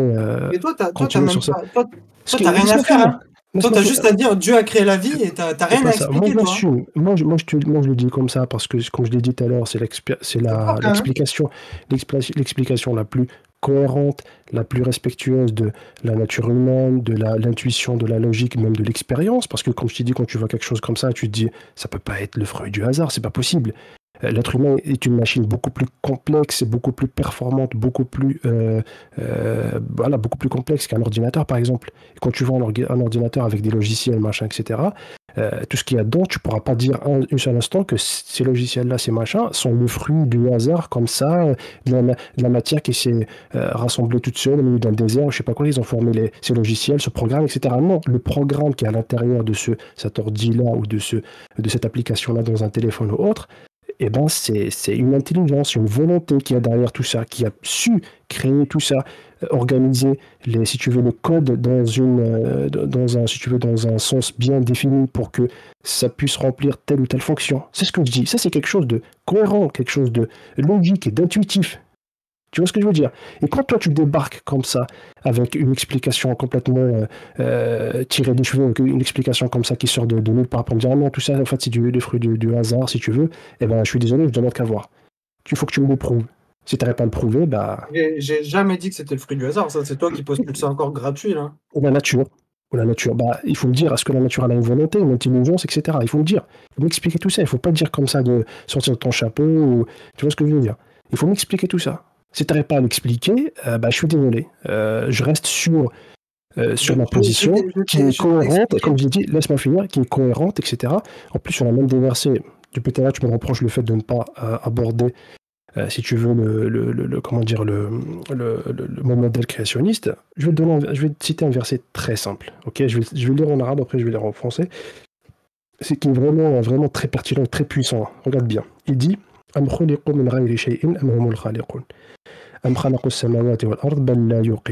le traduire.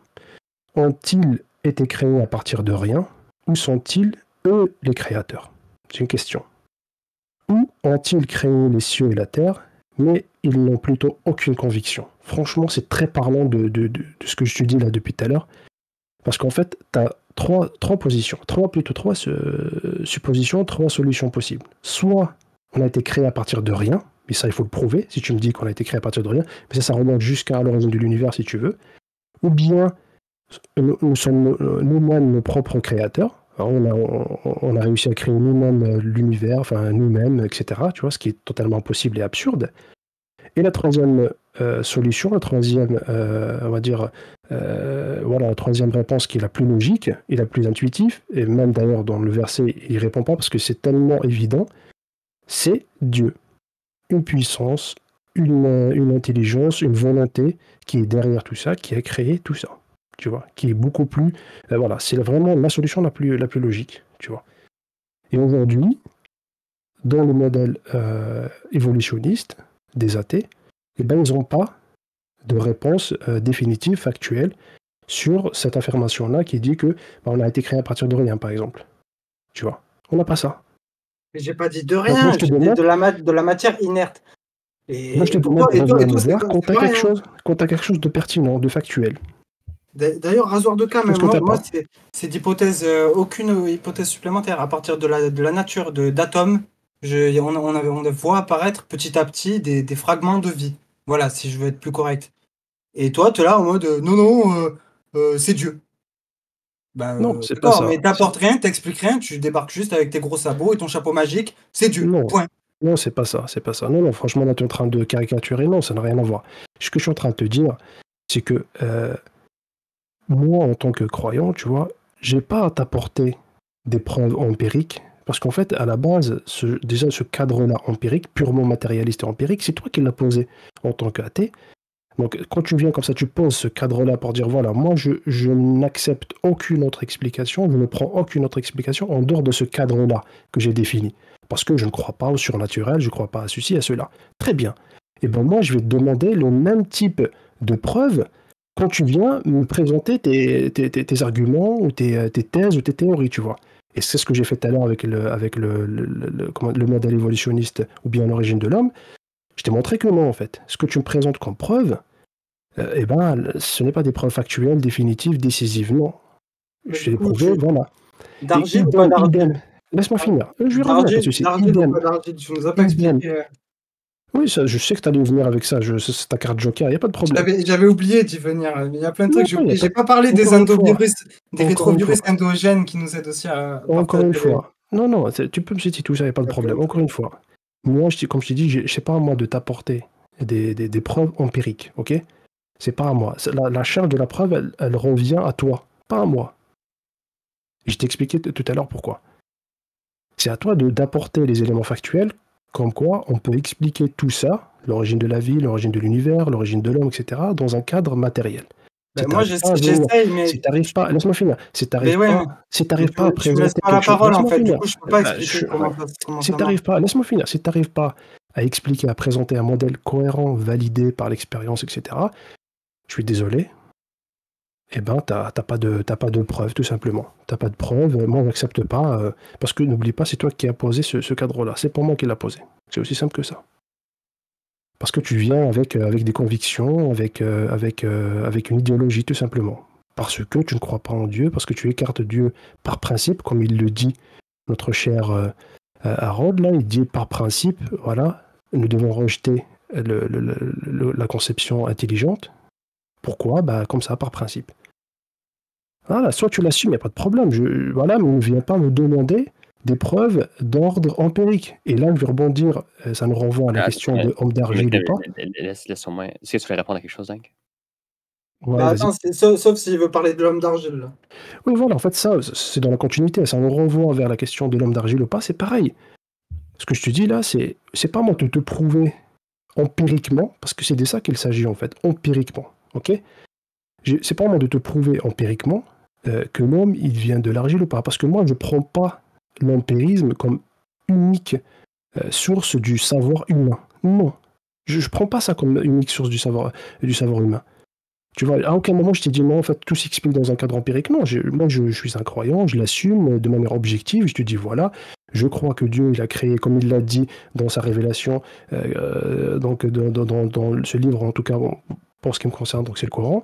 Je crois en la version qui est décrite dans le Coran. Pour te dire que je sais l'expliquer de manière empirique par A plus B, etc. Non, je ne connais pas la recette de Dieu. Je ne pourrais pas te dire comment il a créé, comment il a su transformer, si tu veux, l'argile en être humain.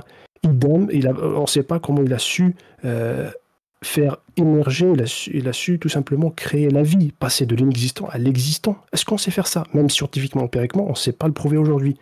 Tu vois ce que je veux dire? Donc moi, je ne prends pas, comme je t'ai dit, l'empirisme comme seule source du savoir. Et je n'ai pas cette prétention. Je suis un croyant, il n'y a pas de problème. Et je vais prendre comme exemple, la dernière fois je l'ai cité lors de l'ancien débat, la fable des aveugles indiens. C'est exactement le même cas en fait. Nous, les êtres humains, avec si tu veux, le cadre, plutôt la limite de notre observation qu'on a aujourd'hui, en fait on est tellement limité qu'il ne faut pas qu'on ait cette prétention de voir et de pouvoir saisir tout ce qui se passe dans l'univers, connaître son origine, etc. Il ne faut pas avoir cette prétention-là, tu vois. On est comme ces aveugles-là dans la fable indienne. En fait, c'est une fable où il y a six aveugles. Ils les ont lâchés comme ça pour aller toucher un éléphant, si tu veux. Et il y avait chacun il touche une partie de l'éléphant. Il y en a un qui dit, celui qui a touché son ventre, il dit que c'est un mur. Celui qui a touché ses pieds, il dit que c'est des poteaux, etc. Tu vois. Et en fait, quelqu'un qui voit la scène, il va se rouler de rire. Il va dire, mais ces aveugles-là, tu vois, chacun il dit quelque chose, alors que parce que tout simplement, il ne voit pas en fait l'ensemble de la scène. Tu vois. C'est exactement pour nous les humains. On est là sur cette terre-là, on ne voit pas l'ensemble de la scène. Il ne faut pas qu'on ait cette prétention de voir tout l'ensemble de la scène. En tout cas, c'est mon cas. Je n'ai pas cette prétention-là. Je crois en la révélation, mais pas de manière aveugle, comme j'ai dit tout à l'heure. C'est prouvé, mais ça c'est un autre sujet, que la révélation, par exemple, a été préservée. Il y a des éléments aussi pour les sceptiques, des éléments qui sont empiriques, si tu veux, dans ce même message-là, si tu veux. Et tout ça, c'est cohérent avec mon attitude, avec le libre arbitre, etc., etc. Tu vois? Je ne vais pas dire que c'est l'évolution qui est à l'origine de tout ça, et ensuite je vais dire que j'ai le libre arbitre. Franchement. Toi, tu crois au libre arbitre, par exemple. Et en même temps, tu dis que c'est pas le débat, c'est pas le débat. Je sais, mais c'est un peu la même chose. Il y a cette incohérence générale entre ce que tu dis et ce que tu fais. Je suis désolé, je suis obligé de le pointer du doigt. Ouais, les mecs, juste pour revenir sur le débat. Voilà. Je ne répondrai pas sur le libre arbitre, ce n'est pas le débat. Oui, pas de souci, tu peux me pas répondre, mais je te dis que c'est incohérent entre le fait de croire au libre arbitre et de croire à la théorie de l'évolution, c'est incohérent. Sinon, si tu veux savoir pourquoi, dis-moi pourquoi, je te dirai pourquoi. Pour faire une jonction par rapport à ce qu'on disait tout à l'heure, parce qu'on parlait beaucoup de la biogénèse, des cellules, du premier ancêtre de l'homme, machin, un truc comme ça, c'est parce que, en fait, l'évolution, pour moi, c'est le passage d'une cellule simple jusqu'à l'homme, d'un processus de transformation qui est très progressif sur des milliards d'années, et ça commence à l'apparition de la vie, qui est une hypothèse.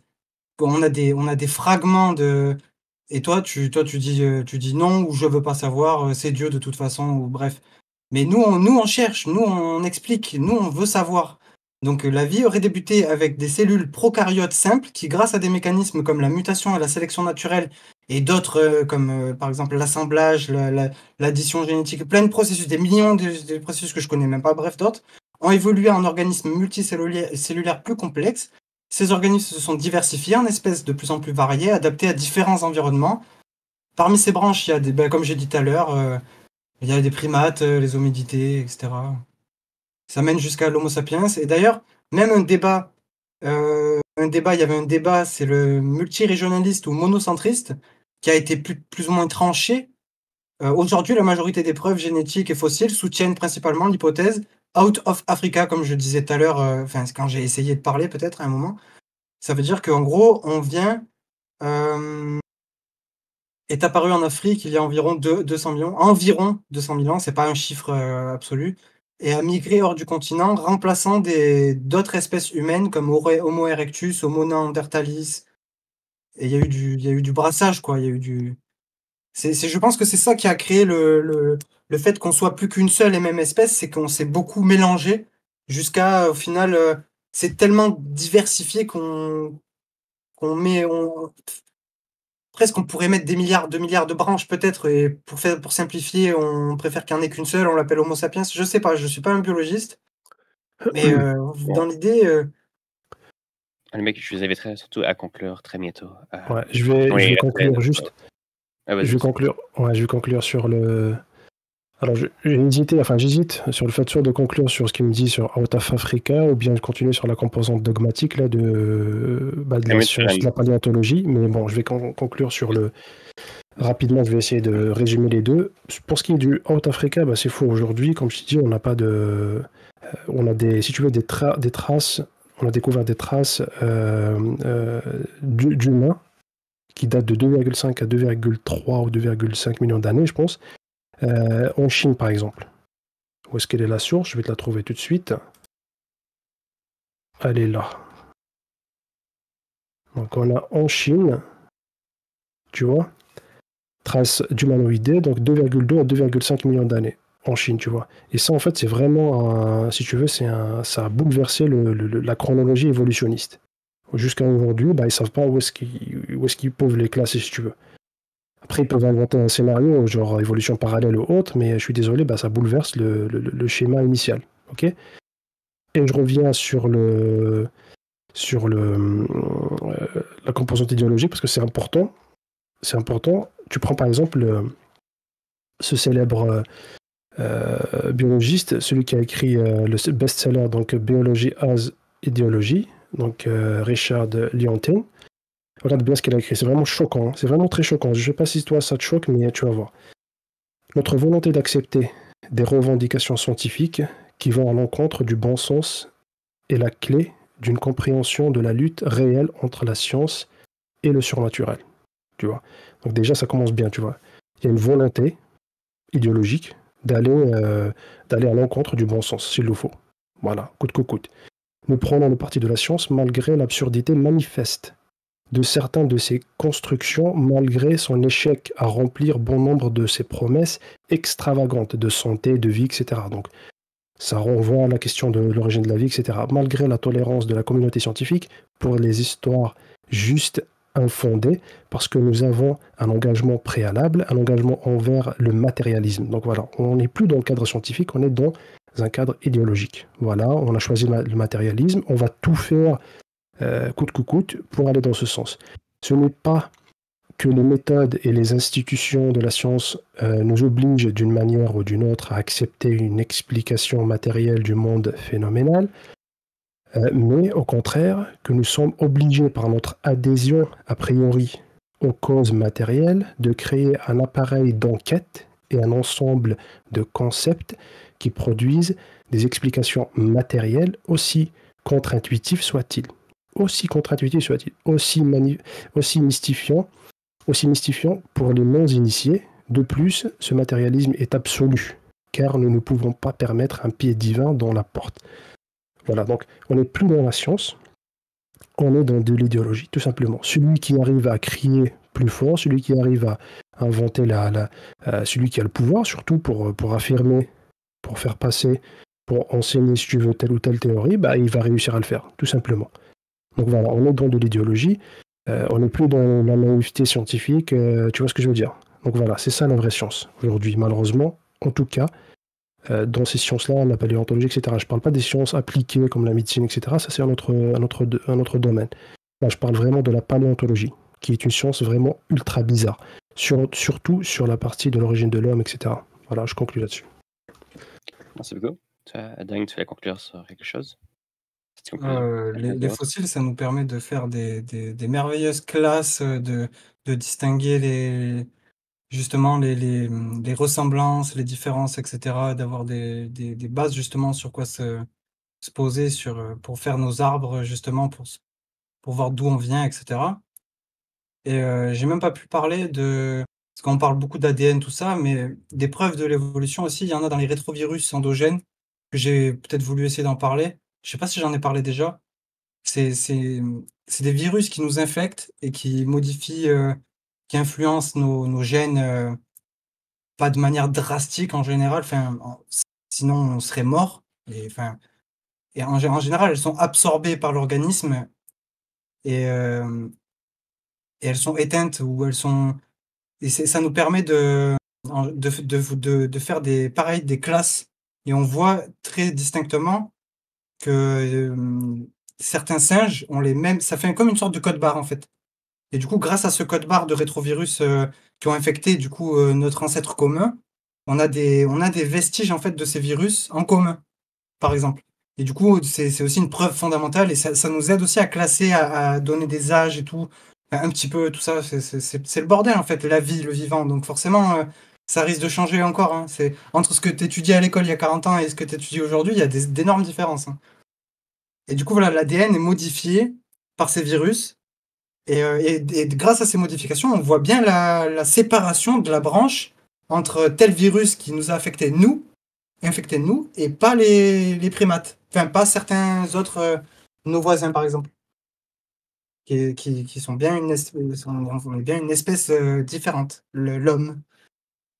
Mais on fait quand même partie de la grande. Enfin, je sais pas, il y a tellement de classes d'espèces là. Je suis pas un spécialiste là des noms. J'ai pas bien révisé mes cours, désolé.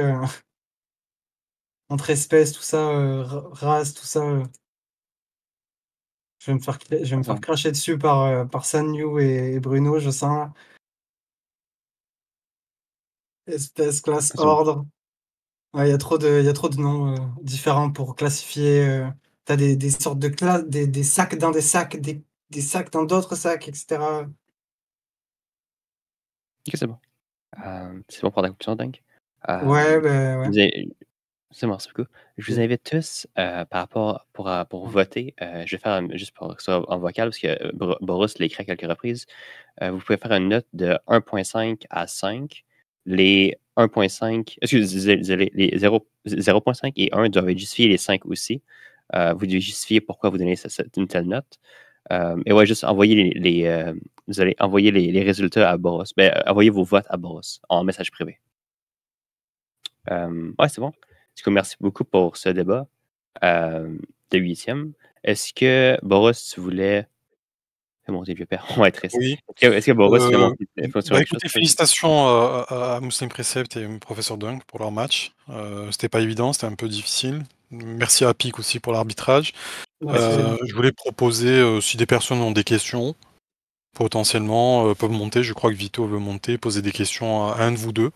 Allez, c'est parti. Je peux inviter, juste préciser, je peux inviter Vito, mais juste faire mention que si jamais Vito commence à argumenter contre Muslim Precept ou autre, ce qui est possible, Voilà.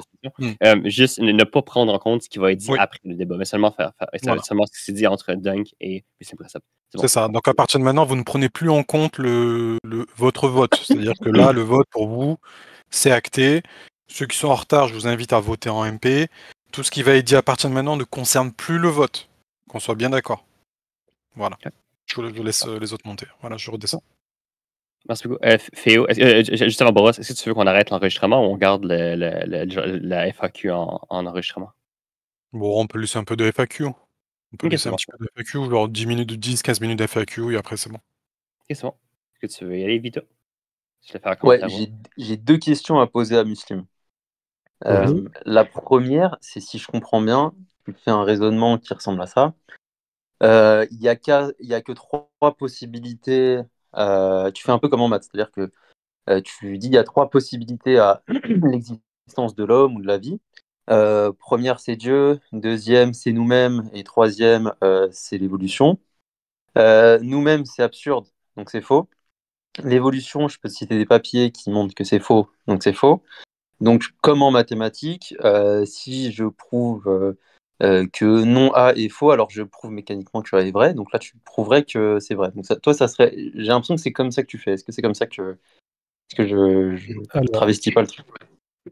Presque. Alors, pour être plus précis, en fait, le verset en question, il parle de Menaraïriché, ça veut dire à partir de rien. Ok, alors il ne précise pas l'évolution ou autre, mais là, quand on parle de ça, c'est de manière générale, jusqu'à l'origine de la vie, si tu veux, l'origine de la vie, plutôt jusqu'à l'origine de l'univers, par exemple. Mais l'apparition même de l'univers. Ensuite, donc, de la vie, etc. Et effectivement, donc, il y a les 3 propositions. Soit c'est à partir de rien, soit c'est nous-mêmes qui ont créé tout ça, ou bien la troisième, qui est la plus évidente, surtout sur laquelle donc le verset il n'a pas apporté de réponse, parce que c'est tellement évident qu'il n'a pas apporté de réponse là-dessus, c'est Dieu, c'est-à-dire un être nécessaire, intelligent, qui a la volonté pour créer tout ça, de faire sortir, si tu veux, la matière de la non-matière, si tu veux, faire émerger l'existant. Voilà, c'est tout ça en fait. Et moi, j'adhère à ça, Ok. et ce qui me paraît plus logique, plus cohérent, avec mon intuition, mon expérience, ma nature et tout. Ok. Donc, déjà, je dirais que la théorie de l'évolution ne dit pas que ça vient de rien, vu que ça dit que ça vient de la matière précédente.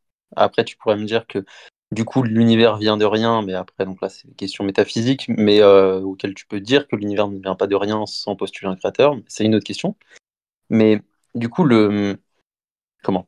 Quand tu regardes comment fonctionnent les sciences en général, il y a des faits, enfin un certain nombre de preuves présentes, un certain nombre de preuves futures qu'on peut appeler des prédictions, et c'est essayer de maximiser la mise en cohérence des éléments déjà disponibles pour maximiser la vraisemblance en faisant appel à des hypothèses qui sont les plus démontrées, enfin les plus documentées, et qui maximisent la mise en cohérence et qui font des prédictions qui sont audacieuses, en gros, qui prédisent pas tout et n'importe quoi, qui prédisent des trucs précis, etc. Et en gros, ce que montrent les travaux en épistémologie, en philosophie des sciences, c'est que si tu veux détrôner la théorie de l'évolution, par exemple, ou si tu veux détrôner Newton, ou si tu veux détrôner ce qui vient avant Galilée, par exemple, pour le géocentrisme de Ptolémée, c'est pas en montrant que le géocentrisme est faux, ou c'est pas en montrant que la théorie de l'évolution est fausse ou que Newton se trompe. Euh, Tu fais pas comme ça. Tu es censé, en tout cas dans le cadre des sciences, proposer un nouvel ensemble d'hypothèses qui explique au moins aussi bien les données et qui fait des meilleures prédictions, voire justement même qui explique encore mieux les données présentes. Donc déjà là-dessus, si tu veux jouer le jeu des sciences, pour invalider la théorie de l'évolution, je te dirais qu'il faut proposer une théorie créationniste qui fait de meilleures prédictions et qui explique mieux les faits déjà présents, avec le moins d'hypothèses non démontrées. Du coup, la deuxième question que je voulais te poser, et je vais laisser là-dessus ensuite, c'est, là, tu as cité un certain nombre de livres. Certains, j'ai l'impression que c'est écrit par des microbiologistes qui sont créationnistes, pourquoi pas. Euh, mais du coup, je voulais te demander, parce que tu cites aussi des études publiées dans Nature, etc., très bien. Mais quels seraient les ouvrages de référence grâce auxquels tu as appris la théorie de l'évolution? Ou est-ce que tu as appris la théorie de l'évolution via ceux qui la critiquent? Ou est-ce que tu l'as appris via ceux qui la défendent? Et du coup, quel livre tu conseilles pour apprendre la théorie de l'évolution avec les gens qui défendent la théorie de l'évolution? J'ai pas de livre en particulier, hein, moi j'ai appris la théorie de l'évolution comme tout le monde, à commencer par l'école. Après, comme je l'ai dit tout à l'heure à Dunk, c'est à partir de là que j'ai commencé à fouiner, à regarder, à m'intéresser à ce sujet principalement. Mais j'ai pas de référence absolue ou de livre absolu pour dire c'est la. De toute façon, ça change tellement que entre telle ou telle version, tel ou tel site ou telle ou telle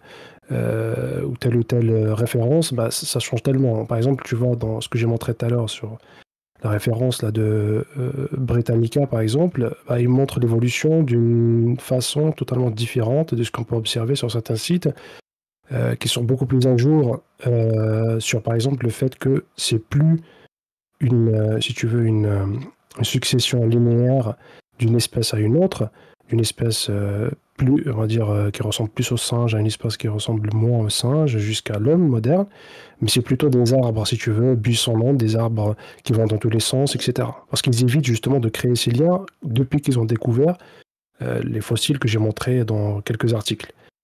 Parce que ça se complique de plus en plus. Du coup, là, ils dessinent des arbres, etc. Tu vois. Et pour revenir à ta remarque au tout début, où tu disais que tu dois construire, ou tu dois formuler, ou tu dois fournir un modèle créationniste cohérent, etc. Encore une fois, comme je l'ai dit tout à l'heure à Dunk, la charge de la preuve, elle te revient à toi. Elle ne revient pas à moi, parce que moi, comme je l'ai dit, je n'accepte pas, je ne considère pas l'empirisme comme unique source du savoir. Parce que je suis croyant, tout simplement. Je l'assume complètement, tu vois. Donc, toi, maintenant, quand tu viens, comme je l'ai dit tout à l'heure, te présenter avec des preuves, ou même quand tu viens critiquer mon modèle parce que tu le juges moins rigoureux, tu le juges, si tu veux, moins factuel, eh ben, je te retourne la monnaie de ta pièce en te disant, attends, ce que tu me présentes là, c'est à peu près du n'importe quoi. Pourquoi? Parce que c'est pas validé, c'est pas prouvé, chose que j'ai montré tout à l'heure. J'ai montré vraiment qu'une partie, mais j'aurais pu m'étaler encore plus. Voilà, donc c'est juste pour rebondir. Tu voulais répondre, Vito, ou c'était bon?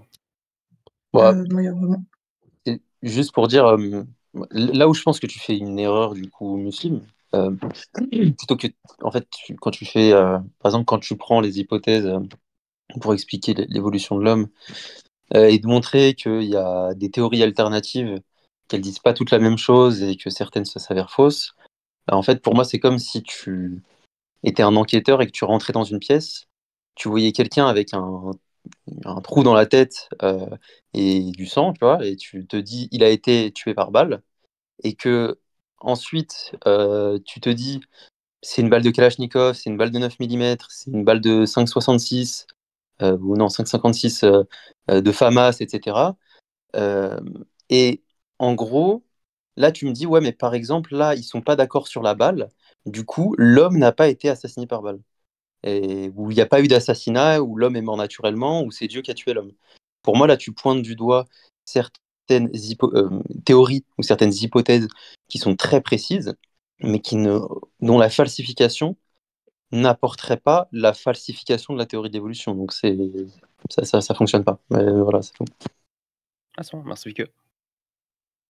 Je peux parler? Ouais, vas-y. Je vais faire un petit commentaire en tant que non-arbitre. Mais vas-y, c'est pas grave. Vas-y. Ok.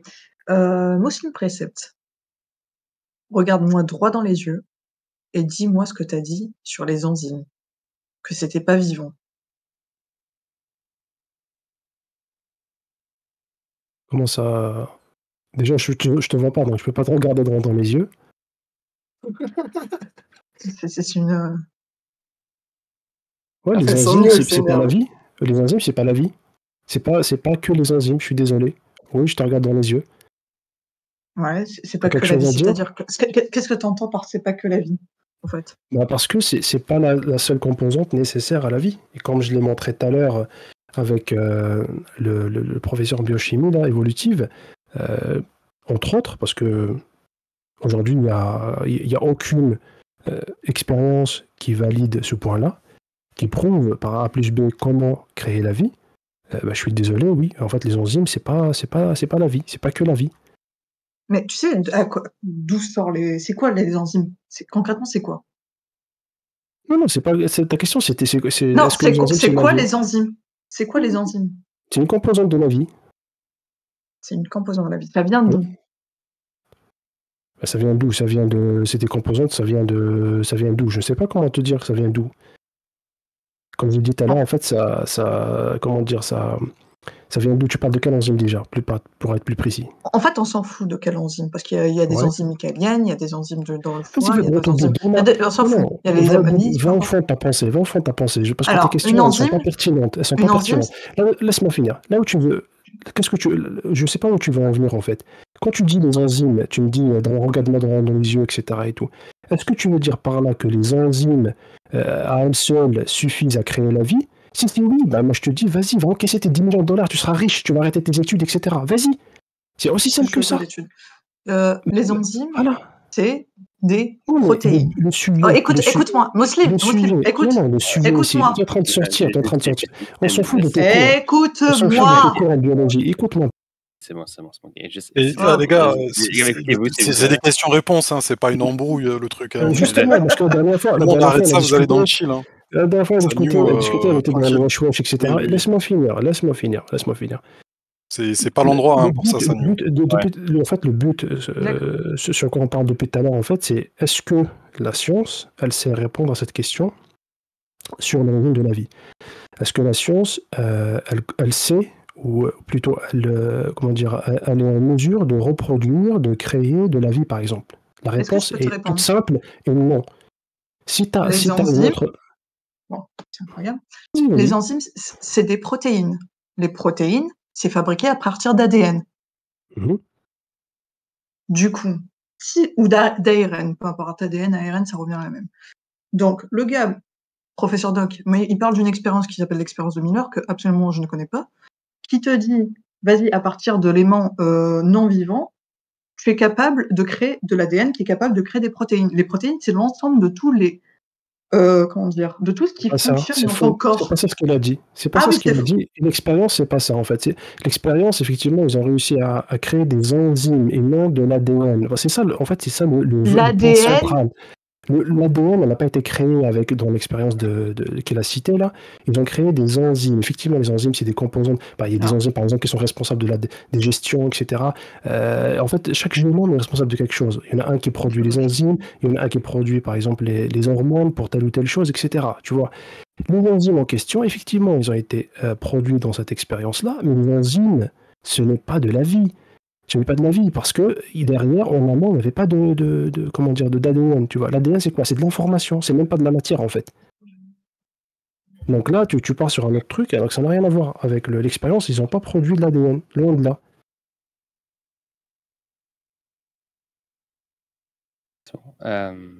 C'est bon. En fait, c'est les dernières avancées assez modernes qu'on s'est rendu compte là récemment. Que en plus des bases protéiniques, je sais pas quoi là, il y avait des bases d'ARN, il y avait d'autres trucs, il y avait de l'ADN, de l'ARN, des trucs comme ça qui apparaissaient en plus des protéines quoi, des bases je sais pas quoi. Des acides nucléiques de base. Des acides aminés, des acides nucléiques. On finit avec les deux dernières questions. Comme ça on clôture. Voilà. C'est bon. Et ouais, justement, j'ai une section rapidement pour Muslim. Ne crois-tu pas, Muslim, que si tu es dans un débat paradigmatique, créationniste contre évolutionnisme, tu devrais quand même défendre d'une certaine façon le créationnisme? Oui. Je ne sais pas ce que c'est en tant que je ne suis pas arbitre dans ce cas de cette question. Non, il n'y a pas de souci, tu as le droit, il n'y a pas de souci, non, tu as le droit de poser des questions, il n'y a aucun problème, je vais te répondre, il n'y a aucun souci. Comme je disais tout à l'heure à Dunk, moi je préfère procéder dans l'ordre. Parce que si j'arrive pas à démolir d'abord et à prouver les points faibles et surtout le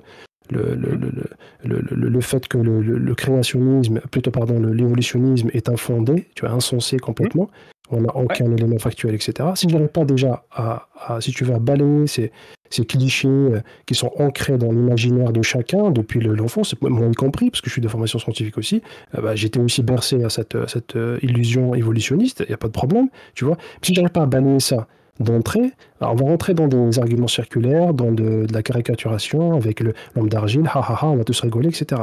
Mais non, en fait, moi, je voulais procéder dans l'ordre pour dire, voilà, une fois qu'on arrive à balayer tout ça, bien nettoyer tout ça, on va confronter le modèle créationniste, ou du moins, le modèle évolutionniste, du moins ce qu'il en reste, versus le modèle évolutionniste, et on va voir qui est le plus cohérent, etc. Sachant que les deux n'arrivent pas à fournir, de toute façon, d'éléments empiriques décisifs, tu vois. Chose que j'ai pu démontrer dans le truc. Bon, on n'a pas de consensus, on ne sait pas comment la vie est arrivée, on ne sait pas d'où l'homme est arrivé, et ainsi de suite. C'est bon, mais quand même, si tu défends la position créationniste, je suis d'accord pour dire, comme, à mon avis, mais c'est juste mon avis, tu fais ce que tu veux. C'est intéressant, tu avances la partie créationniste, tu laisses Dunk développer sur l'évolutionnisme, puis ensuite tu fais une attaque comme un genre comme cross-examination pour attaquer ce qu'il dit, pour faire, tu sais ce que je veux dire? Au lieu de monter ce que l'évolutionniste dit pour ensuite attaquer. Moi, c'est mon point de vue, mais tu vois ce que je veux dire? Tu peux répéter, s'il te plaît, j'ai pas... J'ai l'impression qu'au lieu de dire ce que les évolutionnistes disent, tu aurais pu laisser Dunk argumenter sur ce point pour ensuite seulement attaquer ce qu'il dit, mais défendre toi-même une thèse qui serait le créationnisme. Parce que c'est une pas fait ça. Enfin, bref, ça pas de détail. J'aurais aimé, mais malheureusement, il ne m'a pas apporté d'éléments exploitables dès le début. Il a commencé à partir dans tous les sens. J'aurais aimé partir sur quelque chose de concret. Enfin, ce qu'il m'a donné, c'était vraiment des trucs approximatifs. C'est pour ça que j'ai dû afficher, dérouler, en tout cas, sur ce que la science évolutionniste dit, en tout cas. Voilà, c'est pour ça que j'ai fait ça. Sinon, j'aurais espéré qu'il prépare vraiment un minimum sur cette partie-là, pour qu'on puisse être au moins sur parce qu'on aurait pu épargner plein de trucs, plein de détails et tout, et surtout pour qu'il sache de quoi je parle. Mais bon, après, voilà, c'est... c'est bon. Est-ce que je vais quand même conclure ce débat? Merci beaucoup d'avoir assisté au débat. Merci Muslim pour les questions. Merci Dunk pour avoir fait le débat et tout. Du coup, on se retrouve pour un prochain débat. J'ai Boris, tu veux dire, faire quelque chose? J'ai pas pu poser mes questions encore. Tu la poseras dans le chill, parce que là, on peut plus. Merci à vous, en tout cas, les gars, Muslim Precept et professeur Dunk. Merci à Pic. Merci à vous. Je vous invite à descendre dans les chill. les résultats sont tombés. Voilà, je vous donne rendez-vous tout de suite dans les chill. Et merci à vous encore, les gars. Bravo à vous. À tout à l'heure. Merci à tout à l'heure. À plus.